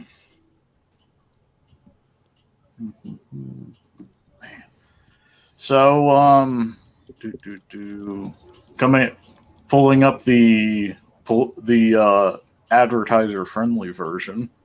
We appreciate that, Peter. Thank you very much. The difference between them comes in the market with, like, here in Longmont, Comcast is competing with NextLight. So you will get better Comcast service than you would say in a market that does not have a good internet option. I was going to say Boulder, but they recently got the CenturyLink branded symmetrical gig fiber. Lumen. Yep. Hey, it's branded CenturyLink. So let's go with Lyons, Colorado, just down the road from us. They have Comcast as an ISP option, and the Cadillac plan there is 350 megs down, 25 megs up, just because there is no competition aside from DSL. So Comcast and Spectrum, comparatively, they're about the same. They're members of a market-exclusive cartel, and if they don't have competition, they're going to be horrible. If they have competition, they're going to feign competitiveness. Wow. Huh. When I mean, I can understand the 325 cap. It sounds like they wouldn't have done upgrades, so they're probably on DOCSIS 3.0 in that scenario. They are.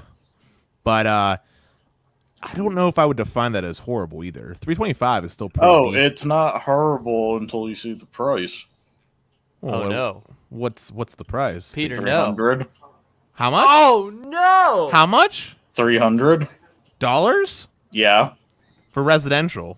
Yeah. Seriously? Yeah. Most Dennis people is go shocked. with 120. I'm shook. I am absolutely shook because that reminds me of Armstrong Cable. No, I'm serious. Well, they may have changed it since I looked 2 years ago, but They have to have. There's no way they're charging even for- then, you're looking around 150, 200. I could see 150. I don't know if I could see even 200. I mean, there's no way. There's no way they could charge that kind of money for Hey. just internet. If if you want people to get the 100 meg connection for $100 plus the all the TV channels, you're going to up the price significantly for the Cadillac You're talking plan. about with cable. I thought you were talking about internet only. No, Sorry. these are with cable. Okay, sorry. Okay, I can believe that then. Okay, sorry. I thought you were talking about internet only pricing. No. They actually shove with cable down your throat. I believe it. Well, that kind of sucks. I was gonna say. But comparison in Longmont, you can get up to a 2 gig connection with Comcast for that's I don't know, 300. what was it, $140? Maybe, yeah. That's probably promotional, but I know what you're talking about. You're talking about the Gigabit Pro. Yeah, but the reason is, if you're a charter member for the local ISP, you're paying $49.95 for a symmetrical gig, and next summer you'll have the option for $249.95 for a symmetrical 10 gig. Who's Wow. that with? What provider's doing that? City of Longmont. Wait, Oh, what, man. Peter? We're getting symmetrical. Did you say 10 gig? Yep. What? No way. $250. I mean, for Wow. 10 gig, that's not bad. That's a lot cheaper than what. But the thing is, unless you have 15 people using it, you have no reason to go that fast. Listen, you have Peter, no reason I to need go that to fast. go that fast. You have no reason to go that fast. Period. I mean, there's not. Hey. I can't even get full mileage out of my gig. Most things cap at 300. Yeah, I was about to say there's no server that I can think of even on speed test that could even saturate a 10 gig connection. Nope. But Could you just, like, at that point, get the internet and then just resell it to people on your street? Be like, oh, definitely. we're like setting up a huge mesh Wi-Fi network, you guys. Well, you'd be breaking terms of service, but you definitely Oh, could. 100%, yeah. You're only breaking terms of service if they find out, right, Peter? Yes. And quite frankly, all the neighbors I spoke to who would be interested in sharing it say, no, the price is reasonable enough. I'm supporting local business. I agree with that, 100%. I think Nextlight has been delightful. Nothing but positive experiences from my end here, and I agree with that sentiment. I call them up for third-party network issues, and they diagnose us and give me a solution. That's awesome. That is And awesome. I wait maybe 5 minutes. Is it 24/7 support or no? No, it's from like 9 a.m. to 7 p.m. Yeah, and I think you said you just call within those hours and you'll be good to go. Yeah, you get somebody sitting downtown. That is, yeah, it is awesome. That's awesome. So I want to address a comment that TimMan36 chimed in with. It's about the Gigabit Pro we were talking about. So the $300 is what I know Gigabit Pro to be charged. Now, there's something that I should say in defense to that price point that Xfinity is charging. Gigabit Pro, from my understanding, based off my research, is not like a standard residential fiber connection that like Fios does. Nope. It's like a legit Metro E level fiber connection that you're getting with like legitimate dedicated bandwidth, and actually they give you a main line that's provisioned for 2 gigs, and they also give you a secondary connection of 1 gig, so it's technically 3 gigs of total bandwidth. Also, it's fiber to the home, not a coax connection for the last mile. Oh, of course, it has to be fiber for those kinds of speeds, but it is a little bit different than your typical residential like GPON connection that you would get from like a Fios. So in defense of Comcast on that, I'm not saying like everybody should get it, but it's more of a business level connection more than anything than residential in my eyes. So going back to the original question with DOCSIS 4, it's a good idea. People should have access to it, but I do not see full deployment in this decade. In this decade, I could see DOCSIS 4.0 going live in like the next like maybe 5 years. Well, not on the upload and download side. I can agree with that sentiment. I think what will happen is, this is my personal hot take of what I think will happen. I think Comcast will continue to boost download speeds because that's what sells. The everyday consumer does. Hey, cell networks use that same logic. Yeah, so I think what we'll see happen is like 2 gig will become like the new kind of like top echelon plan. You know what I mean? But I can definitely see upload though at least increasing to 500 megabits. I think 500 megabits for their top tier plan. That might be an add-on. Hey, I could see them doing that for some extra money. Easy. I mean, it's not like Stetson and my primary ISP are doing anything for extra money. It's so true, yeah. And also, but here's a highlight point that I think we should discuss is low latency DOCSIS. The improvements that are going to come about with latency.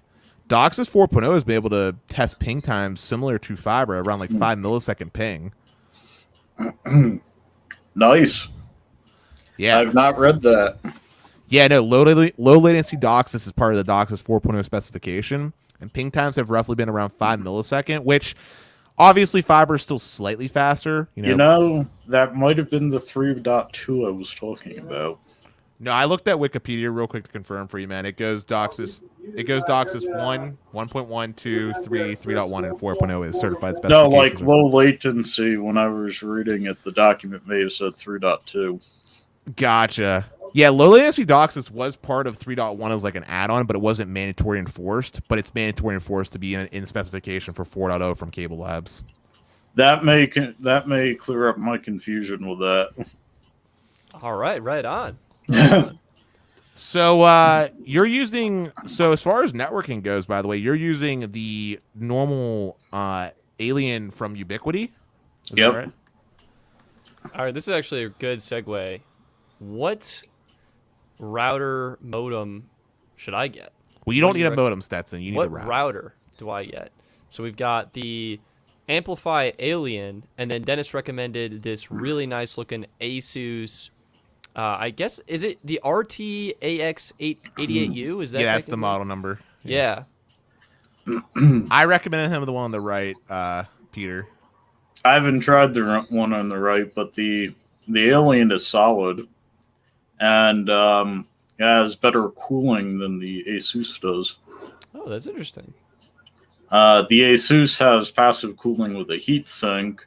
The Alien has a integrated CPU fan. Oh my god, it's got a fan in that thing? That's hilarious. I mean, to be clear, they're both great. The reason why Hey, you're not with a place your size. Either way, you're fine.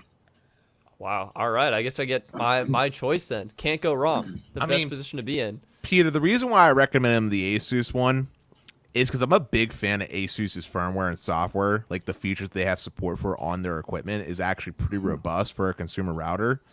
One of the things specifically that I appreciate is that they have support for their own like form of like air mesh, where basically, let's just say Stetson sometime down the line decides to replace that router for a Wi-Fi 6E capable one. He can turn that old router into just a standard access point to create himself a mesh network. The Alien has that with anything Amplify Ubiquity puts out. Right. One-click configuration. And if I needed to enter a mesh network situation, I have 4 Google Wi-Fi pucks I could turn on for Wi-Fi 5 and just add it to my my Alien. No, you're not wrong, Peter. I just figured for Stetson's level of interest when it comes to networking, I feel like this is a more in line with not what he's showing right now, but you gotta realize Stetson could pick up a 6-pack of ciders, ask me over, and I'd just sit there for an hour. that's fair. But then if we're going that route, then Stetson should get a Dream Machine Pro and just get 2 access points. Hey, I could set that up for him, no problem. Just get my Dream Machine Pro. Because look, if you look at the price of the Amplify, it's $380 versus $300 for arguably like the same level of performance. Yep. So that's the reason why I recommend. Personally, I like the LCD touchscreen on the front. Yeah, I mean, they both look really, really nice. And I was just pulling up. Chame had recommended this one. And yes, I am vehemently against the modem router combo. I think he's heard me say that on the SMT podcast. You want to get the best performance, and you want one box to handle one thing. Yeah, and you have heat issues because modulation, demodulation takes system-on-a-chip resources, which generate heat, which increase power consumption, which may impact your Wi-Fi antenna performance. How long do you think one of these routers would last in terms of lifespan? 6 years. Well, my Google On Hub, which I replaced the Alien with the Alien, I had it running for like 6 years, and the only issue is it started to drop a little. Like I think one of the antennas went, which could have been resolved by cooling. Sure. And oddly enough, it lasted longer than any Cisco or Linksys consumer grade router I've picked up. That's hilarious. Basically, Stetson, the thing that's going to make you replace your router sooner than anything is just going to be the lack of firmware support. So as new security vulnerabilities come out and you stop getting updates and patches, that's going to be the reason why you replace your gear more than anything. Because that's why I replace phones now. Oh, that's interesting. And that's probably why you went Pixel, Peter, right, for the software? 3 years on the 5. So when I get the 7, it's still going to be covered. That's awesome. That is awesome. But I'm only planning getting the 7 because it will be more in line with what T-Mobile is offering on their network. So you're skipping the 6 and the 6 Pro, waiting for the 7. What do you mean by more in line with their network? Are you thinking better 5G compatibility? So the Pixel 5 at the moment can connect to standalone N71, standalone N41, and carrier aggregate with N71 and LTE and 41 and LTE, but it cannot do N71 and 41. Got it. And real quick on the firmware side of things, another thing I like about the Asus one is it does have support for DD-WRT, which is like an open source community. I love that one. Yeah, so that's another reason why I like the Asus products, because they are supported for DD-WRT. So if Asus stops supporting the firmware Stetson, there's a whole open source community that's like making like updated firmware. In the background, another plug for myself, I do offer custom setups remotely at $70 an hour for configuring that for your situation. Wow. So I'd be using this custom software on the router. Well, Peter, I will just say, man, if you were down here in Pennsylvania, I Up would have there, had but What's up? yeah, up, but Or- yeah. up here. I would have happily paid you to re-terminate my Cat 6A cables. From Dennis's Hey. nightmare. I like doing that, and if see you on the vape, if you don't mind the liquid I put in while doing that, we're fine. Yeah, that's not an issue, man. It's just really tedious. But hey, Beckett Fitz asked a question. They asked if there's any sub $100 routers we would recommend. How long do you want it to last? I'm like wondering, does it make sense And in the router what are world? you trying to connect to it? Does it make Because sense? I can go into my stock room, pull out a N500 router, send it to you for $60 with up-to-date firmware with DDRT. Wow. Yeah, wait, hold on a second. That N500, that's a cable modem and a router, isn't it? Nope. Am I misremembering what I'm thinking of right now? This is a Linksys N500. It does 802.11n at 2.4 gigahertz up to 500 megs a second, which is actually 484. Huh. Wow. And I can calibrate the power based on the square footage. I mean, what are you looking for? What are you looking for cheap?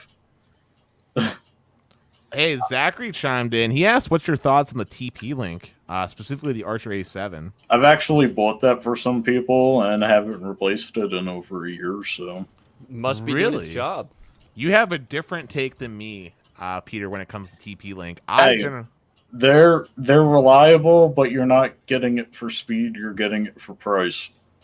Yeah, I was gonna say like when it comes to TP-Link, like I'll buy them for like an unmanaged switch or something like that. But I personally wouldn't. I personally wouldn't buy any of their actual routers. Hey, I like the on-hub from TP-Link, The on-hub.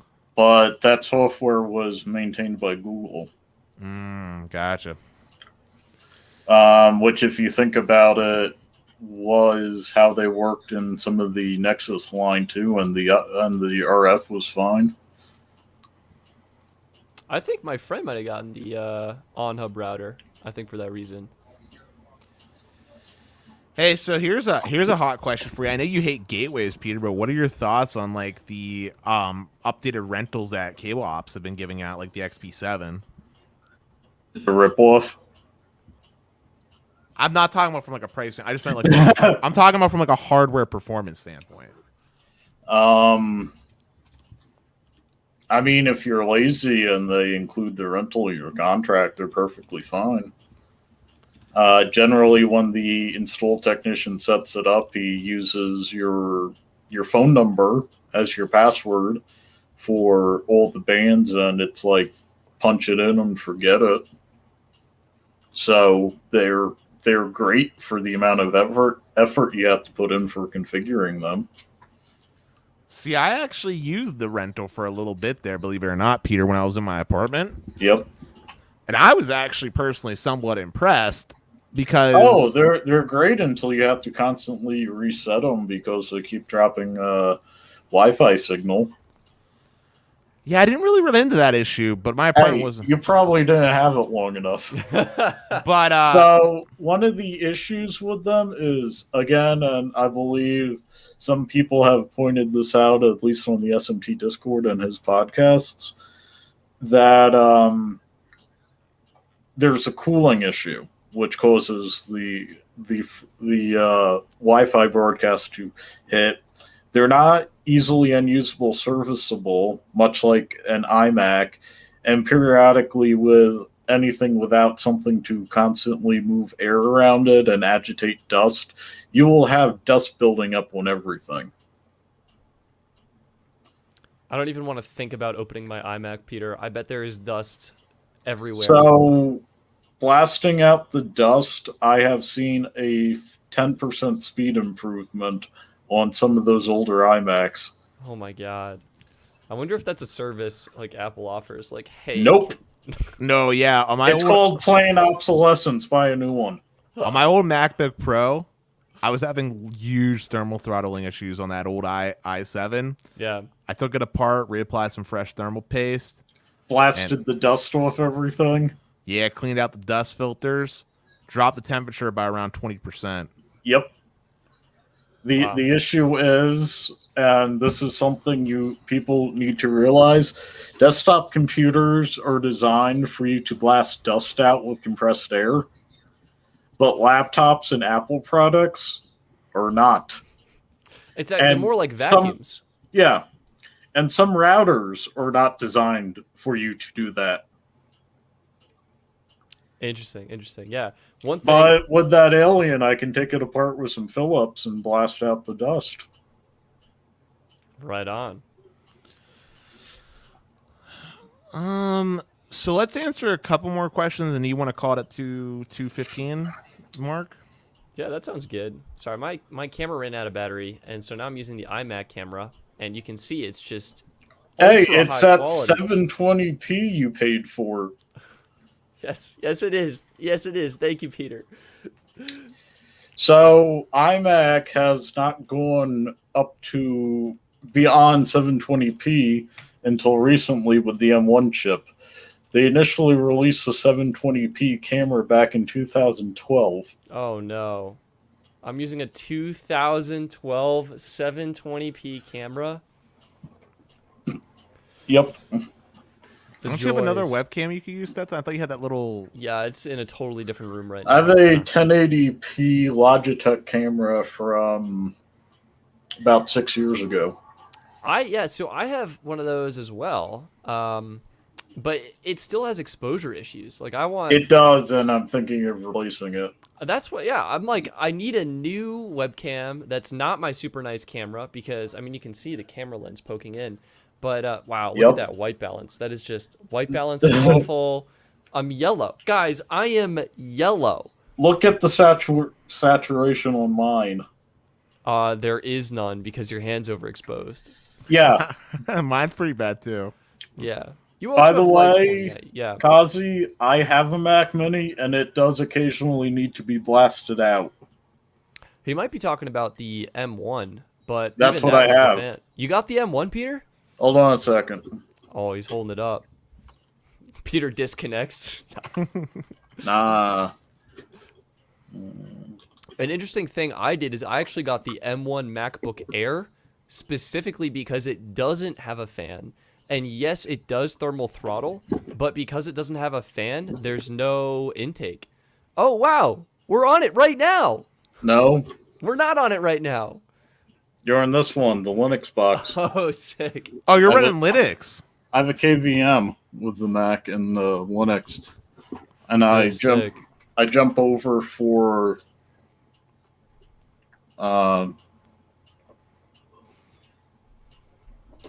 Yeah, you can adjust it. Maybe if I get closer. Oh, this is just a disaster on my end. I jump over for my MAMP server. Okay, but you're running... So what distro are you using, man? For Linux? I'm using Linux Mint at the moment, and I'm waiting to get in a reasonably priced Ryzen 9, and I'm going to switch over to Garuda. Well, Mint, I tested Mint off of one of these little thumb drives that I have here on the side. I will say one thing. It's really stable. Yeah, so I have a ton of little bootable USB drives that I got for cheap. And one of these, I can't find the Samsung one that's made of steel, but I ran Mint on it. It was actually really nice. I actually preferred it over Ubuntu. Oh, I can't use Ubuntu. You know, also, it doesn't work on as much hardware. Interesting. But Ubuntu doesn't compared to Mint. But let's answer. Someone's alarm's going off, but let's answer. That's my brother getting a phone call. That's his ringtone. So Desker, what's up, guys? Not too much. We just did the podcast, turned into a quick after show, and then we had Peter on, the bearded dragon, who is an absolute tech guru. He's a legend. Yeah, he's from the. He's a part of the SMT Nation. He was on Sneak's channel before, and we managed to get him on here. I'm one of his producers. Oh, you're actually a producer for him. That's a secret Patreon tier for people who pay more than $50 a month. Oh, what comes with that tier? Because I don't even see it offered. Well, you gotta offer him certain network access and tech support and certain amount. Wow! Right on.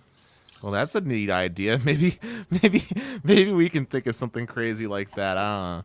But, do you know Hadika? Because she's giving you a little shout out. She said, "Yeah, I know him quite well from the SMT Discord." Okay. Well, hey, welcome new friendly faces that we haven't seen before. Please make sure you give a thumbs up. And I'm gonna do a shameless plug of my own, taking a page out of your book, Bearded Dragon. If you guys aren't members already and you're still here, highly recommend becoming a member of the Patreon. If you could just slide that up real quick, Stetson. Oh, yeah, you got it. Highly recommend becoming a member of the Patreon because going forward for the podcast, if you want to catch us live, that'll be exclusive to the Patreon extra content here. Although, obviously, of course, we'll still post it for free on YouTube afterwards when it's been recorded. But there's also a ton of extra content. Stetson has something prepared that even I don't know about, which I'm looking forward to watching. But there's also some bloopers that we had where we did some audio tests that are kind of funny. Also some stuff where he shows off how he makes his videos and all kinds of other really cool stuff, including when we're going to be trying out the 5G T-Mobile ginger beer, which from the sounds of it, we're going to probably do this weekend, right? Stetson? I think so. We might do it this weekend, or we might try and hype it up more and do it next weekend. Okay. You know, we gotta think about these things. We gotta have a meeting, a strategic meeting, execute on some stuff. But yeah. And Corey's asking about T-Mobile. So T-Mobile is turning off Sprint. Your mid-mobile service will not be affected at all. Back up the truck. It will be improved. That's an effect.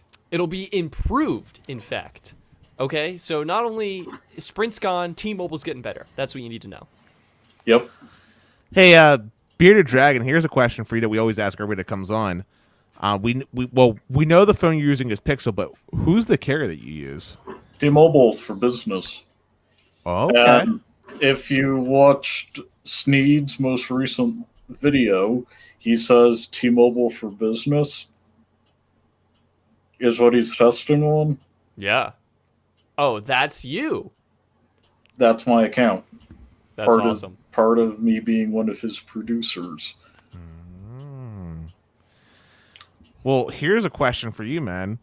Well, I guess it's a silly question because you're from where Stetson's at, so T-Mobile has N41, and it's probably really good where you're at then. I would say it's nothing short of outstanding. It's more than adequate for anything you would reasonably expect to do on a cell phone. I mean, heck, you can transfer 8K X-rays on it probably as fast as the 3 gig millimeter wave Verizon offers, simply because the repo you're uploading to will not take it that fast. Oh, man. For sure. So, you know, it's nothing to shake a stick at, and... Well, I'm envious of you guys because that is not my experience by any stretch of the means, as I'm sure you've seen on this show. We have. Last time I was in going around Pittsburgh, which was about a decade ago now. I was just happy I had a little bit of service on T-Mobile. It's true. That just puts perspective about how bad T-Mobile's coverage is out in Pittsburgh. No, it puts perspective in Pennsylvania, where I've literally watched them improve every time I've driven across country. Well, you said you were happy just to have coverage. You said, yeah, that is improving.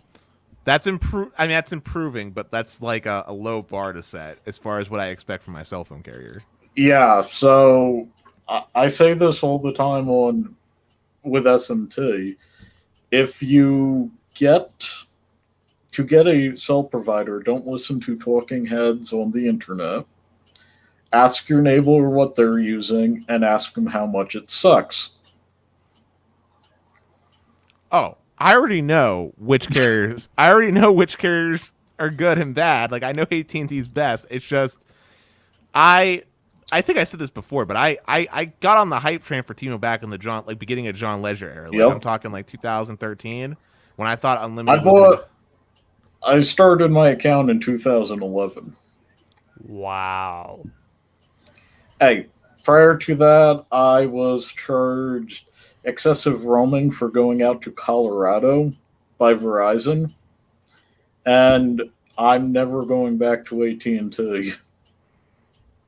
I'm curious, why are you not going back to AT&T, Peter? Yeah, they're like a new company now. Hey, when you get charged nights and weekends arbitrarily, and you're like, oh, this is a safety line, and sometimes they don't even count family minutes, you still have a vendetta. I definitely understand that. I do remember those old plans, and I know exactly what you're talking about. But that being said, as Snead has said himself, the new unlimited elite plan from AT&T is pretty freaking nice. Oh, it is, and Los Mobile is good when I need it. Okay, so you do have AT&T in an indirect way from Los. Testing it out. Okay. It's got the hookups. So, so the odd thing I found in Boulder is if one carrier sucks, all three of them do. Yeah. I feel like I've noticed that too. I'm actually planning on mapping all of, not Boulder, but all of Longmont. It's like, well, Longmont is a different story. If AT&T sucks, you're going to find something better. True.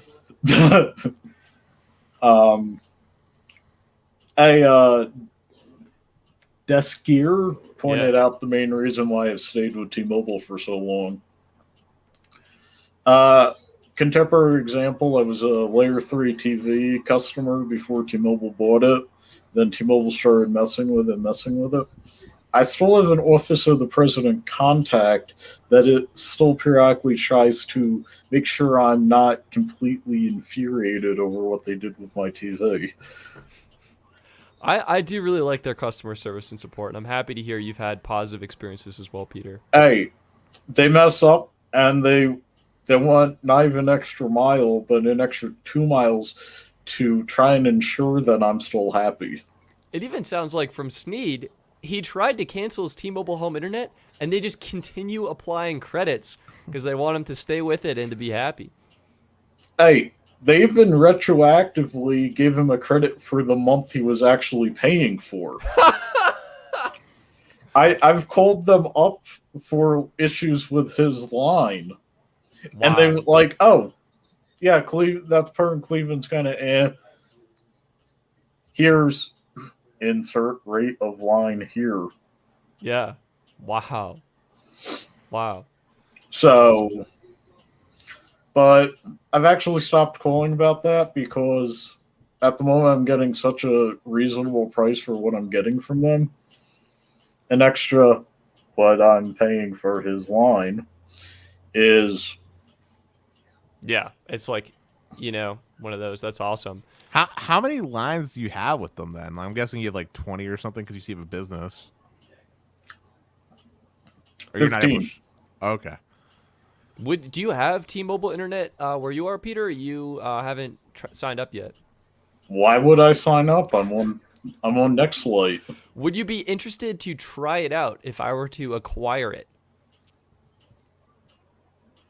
Sure, why not? Will they let you move it, Stetson? I thought it was like locked down. I don't think so. They do. Peter says they do. I mean, I imagine you can use it in. Logically, you could have two houses. so you can take it with you. I know Carlos S. Tech has plugged it into a converter in his car and was able to get whatever deprioritized coverage they offered him. That would be so interesting, seeing the different network coverage maps based on priority level. How cool would that be? I thought it was geolocked. Like I thought it was geolocked. How Starlink's doing geolocking within like a certain like geographic region. Well, here's the thing: Stetson is 3.5 miles south of me. This is true. So, if it's within 5 miles, maybe we're fine. We'll have to find out, and I'll include that. Hey, that would be a good test data point. Yep, absolutely. Well, I'm thinking. Let's wrap this one up. Time. Yeah. Right on. Well, Dennis, I think at this point you're the king of outros, but we got to take a moment to thank our friend Bearded Dragon. Thank you so much for being here, Peter. We really appreciate it. Always love hearing your thoughts, ideas, and inputs, and wisdom to be sprinkled into our streams. So we're thankful to have you. Yeah, I appreciate you. Thanks for sending me the link and not being mad that I had to find something to make me decent. Yeah, no, I appreciate you coming on the spot, man. Like I said, I was looking forward to talking to you, and you did not disappoint. You are my friend. Hold up, John. My friend's calling me Peter. It's Mr. Bearded Dragon, apparently, though. So. No, that's my grandfather. But yeah, you did not disappoint. You are a wealth of knowledge, and you definitely could go toe to toe with me in any tech debate. So it was definitely fun having you on. Real quick, I think it was a Sneed Patreon podcast I was on, and it was a Patreon podcast, and we talked about how Stadia has issues with AT&T internet and how it's better with AT&T mobility. No really? Way. Wait, hold on. Can we take an extra moment? Can you explain that real quick? It sounds like it's a Sneed Patreon exclusive, Dennis. Oh. Yep. I'm going to have to... I'm already signed up, so hopefully I have access to this. Peter, I'm going to have to go and watch that. So this is a diagram I drew up with everything being different, and notice the TV even has rabbit ears. But yeah, so if you have access to that podcast, if Sneed's around, I don't know if he archives his Patreon podcast, but yeah, I drew up how latency works for game streaming. Sick. Well, we'll have to watch. And real quick too, we had another super chat come in from John. Thank you for your generosity and support. It really means a lot, and it definitely goes a long way. With that being said, though, guys, if you guys aren't already, you should definitely take the money and go subscribe to the Patreon. That way, we can give back to you guys with extra content and all kinds of bonus stuff. Because I would love to talk to you guys in the Discord. I regularly talk to quite a few different people. Kaio 101, I know you're out there somewhere, or we're at some point. We chat all the time. We were talking about his networking needs based out in where he's at in the U.S., and it's just a lot of fun getting to communicate with you guys. But thank you all for everyone that came out. Please don't forget to like, subscribe, and hit that bell notification so you don't miss the uploads. And we will see you sometime soon. Hold up. Oh, one last thing. What are your Patreon price tiers? It's $2 to join and you get the Discord. It's $4 to get pretty much all of the extra content. And if you're really feeling generous, you want to help us pay for cell phone plans, we do have a $20 tier, but we think most people will really enjoy the $4 tier. $4 tier with the $1 tier on YouTube to get the emotes. Yeah. So YouTube emotes, we had to separate them, but it's the same price whether you join on YouTube. I'm gonna have to look for some finance changes coming up and see if I can pitch in at $4. Wow, we'd appreciate it, we'd love man. to have you, Peter, and we certainly appreciate it. You'll get us one step closer to the goal, and when we reach the $500 goal that we set for the Patreon, we're going to do an 8-hour stream and upgrade the StreamYard to 1080p. By the looks of it, Dennis, I might just have to go ahead and upgrade my camera situation too sometime soon here. But yeah, Dennis rounded this out nicely. Thank you all, as always, for joining, and stay tuned for some light changes next week. we'll look forward to talking to you then. Peace. Peace. Peace.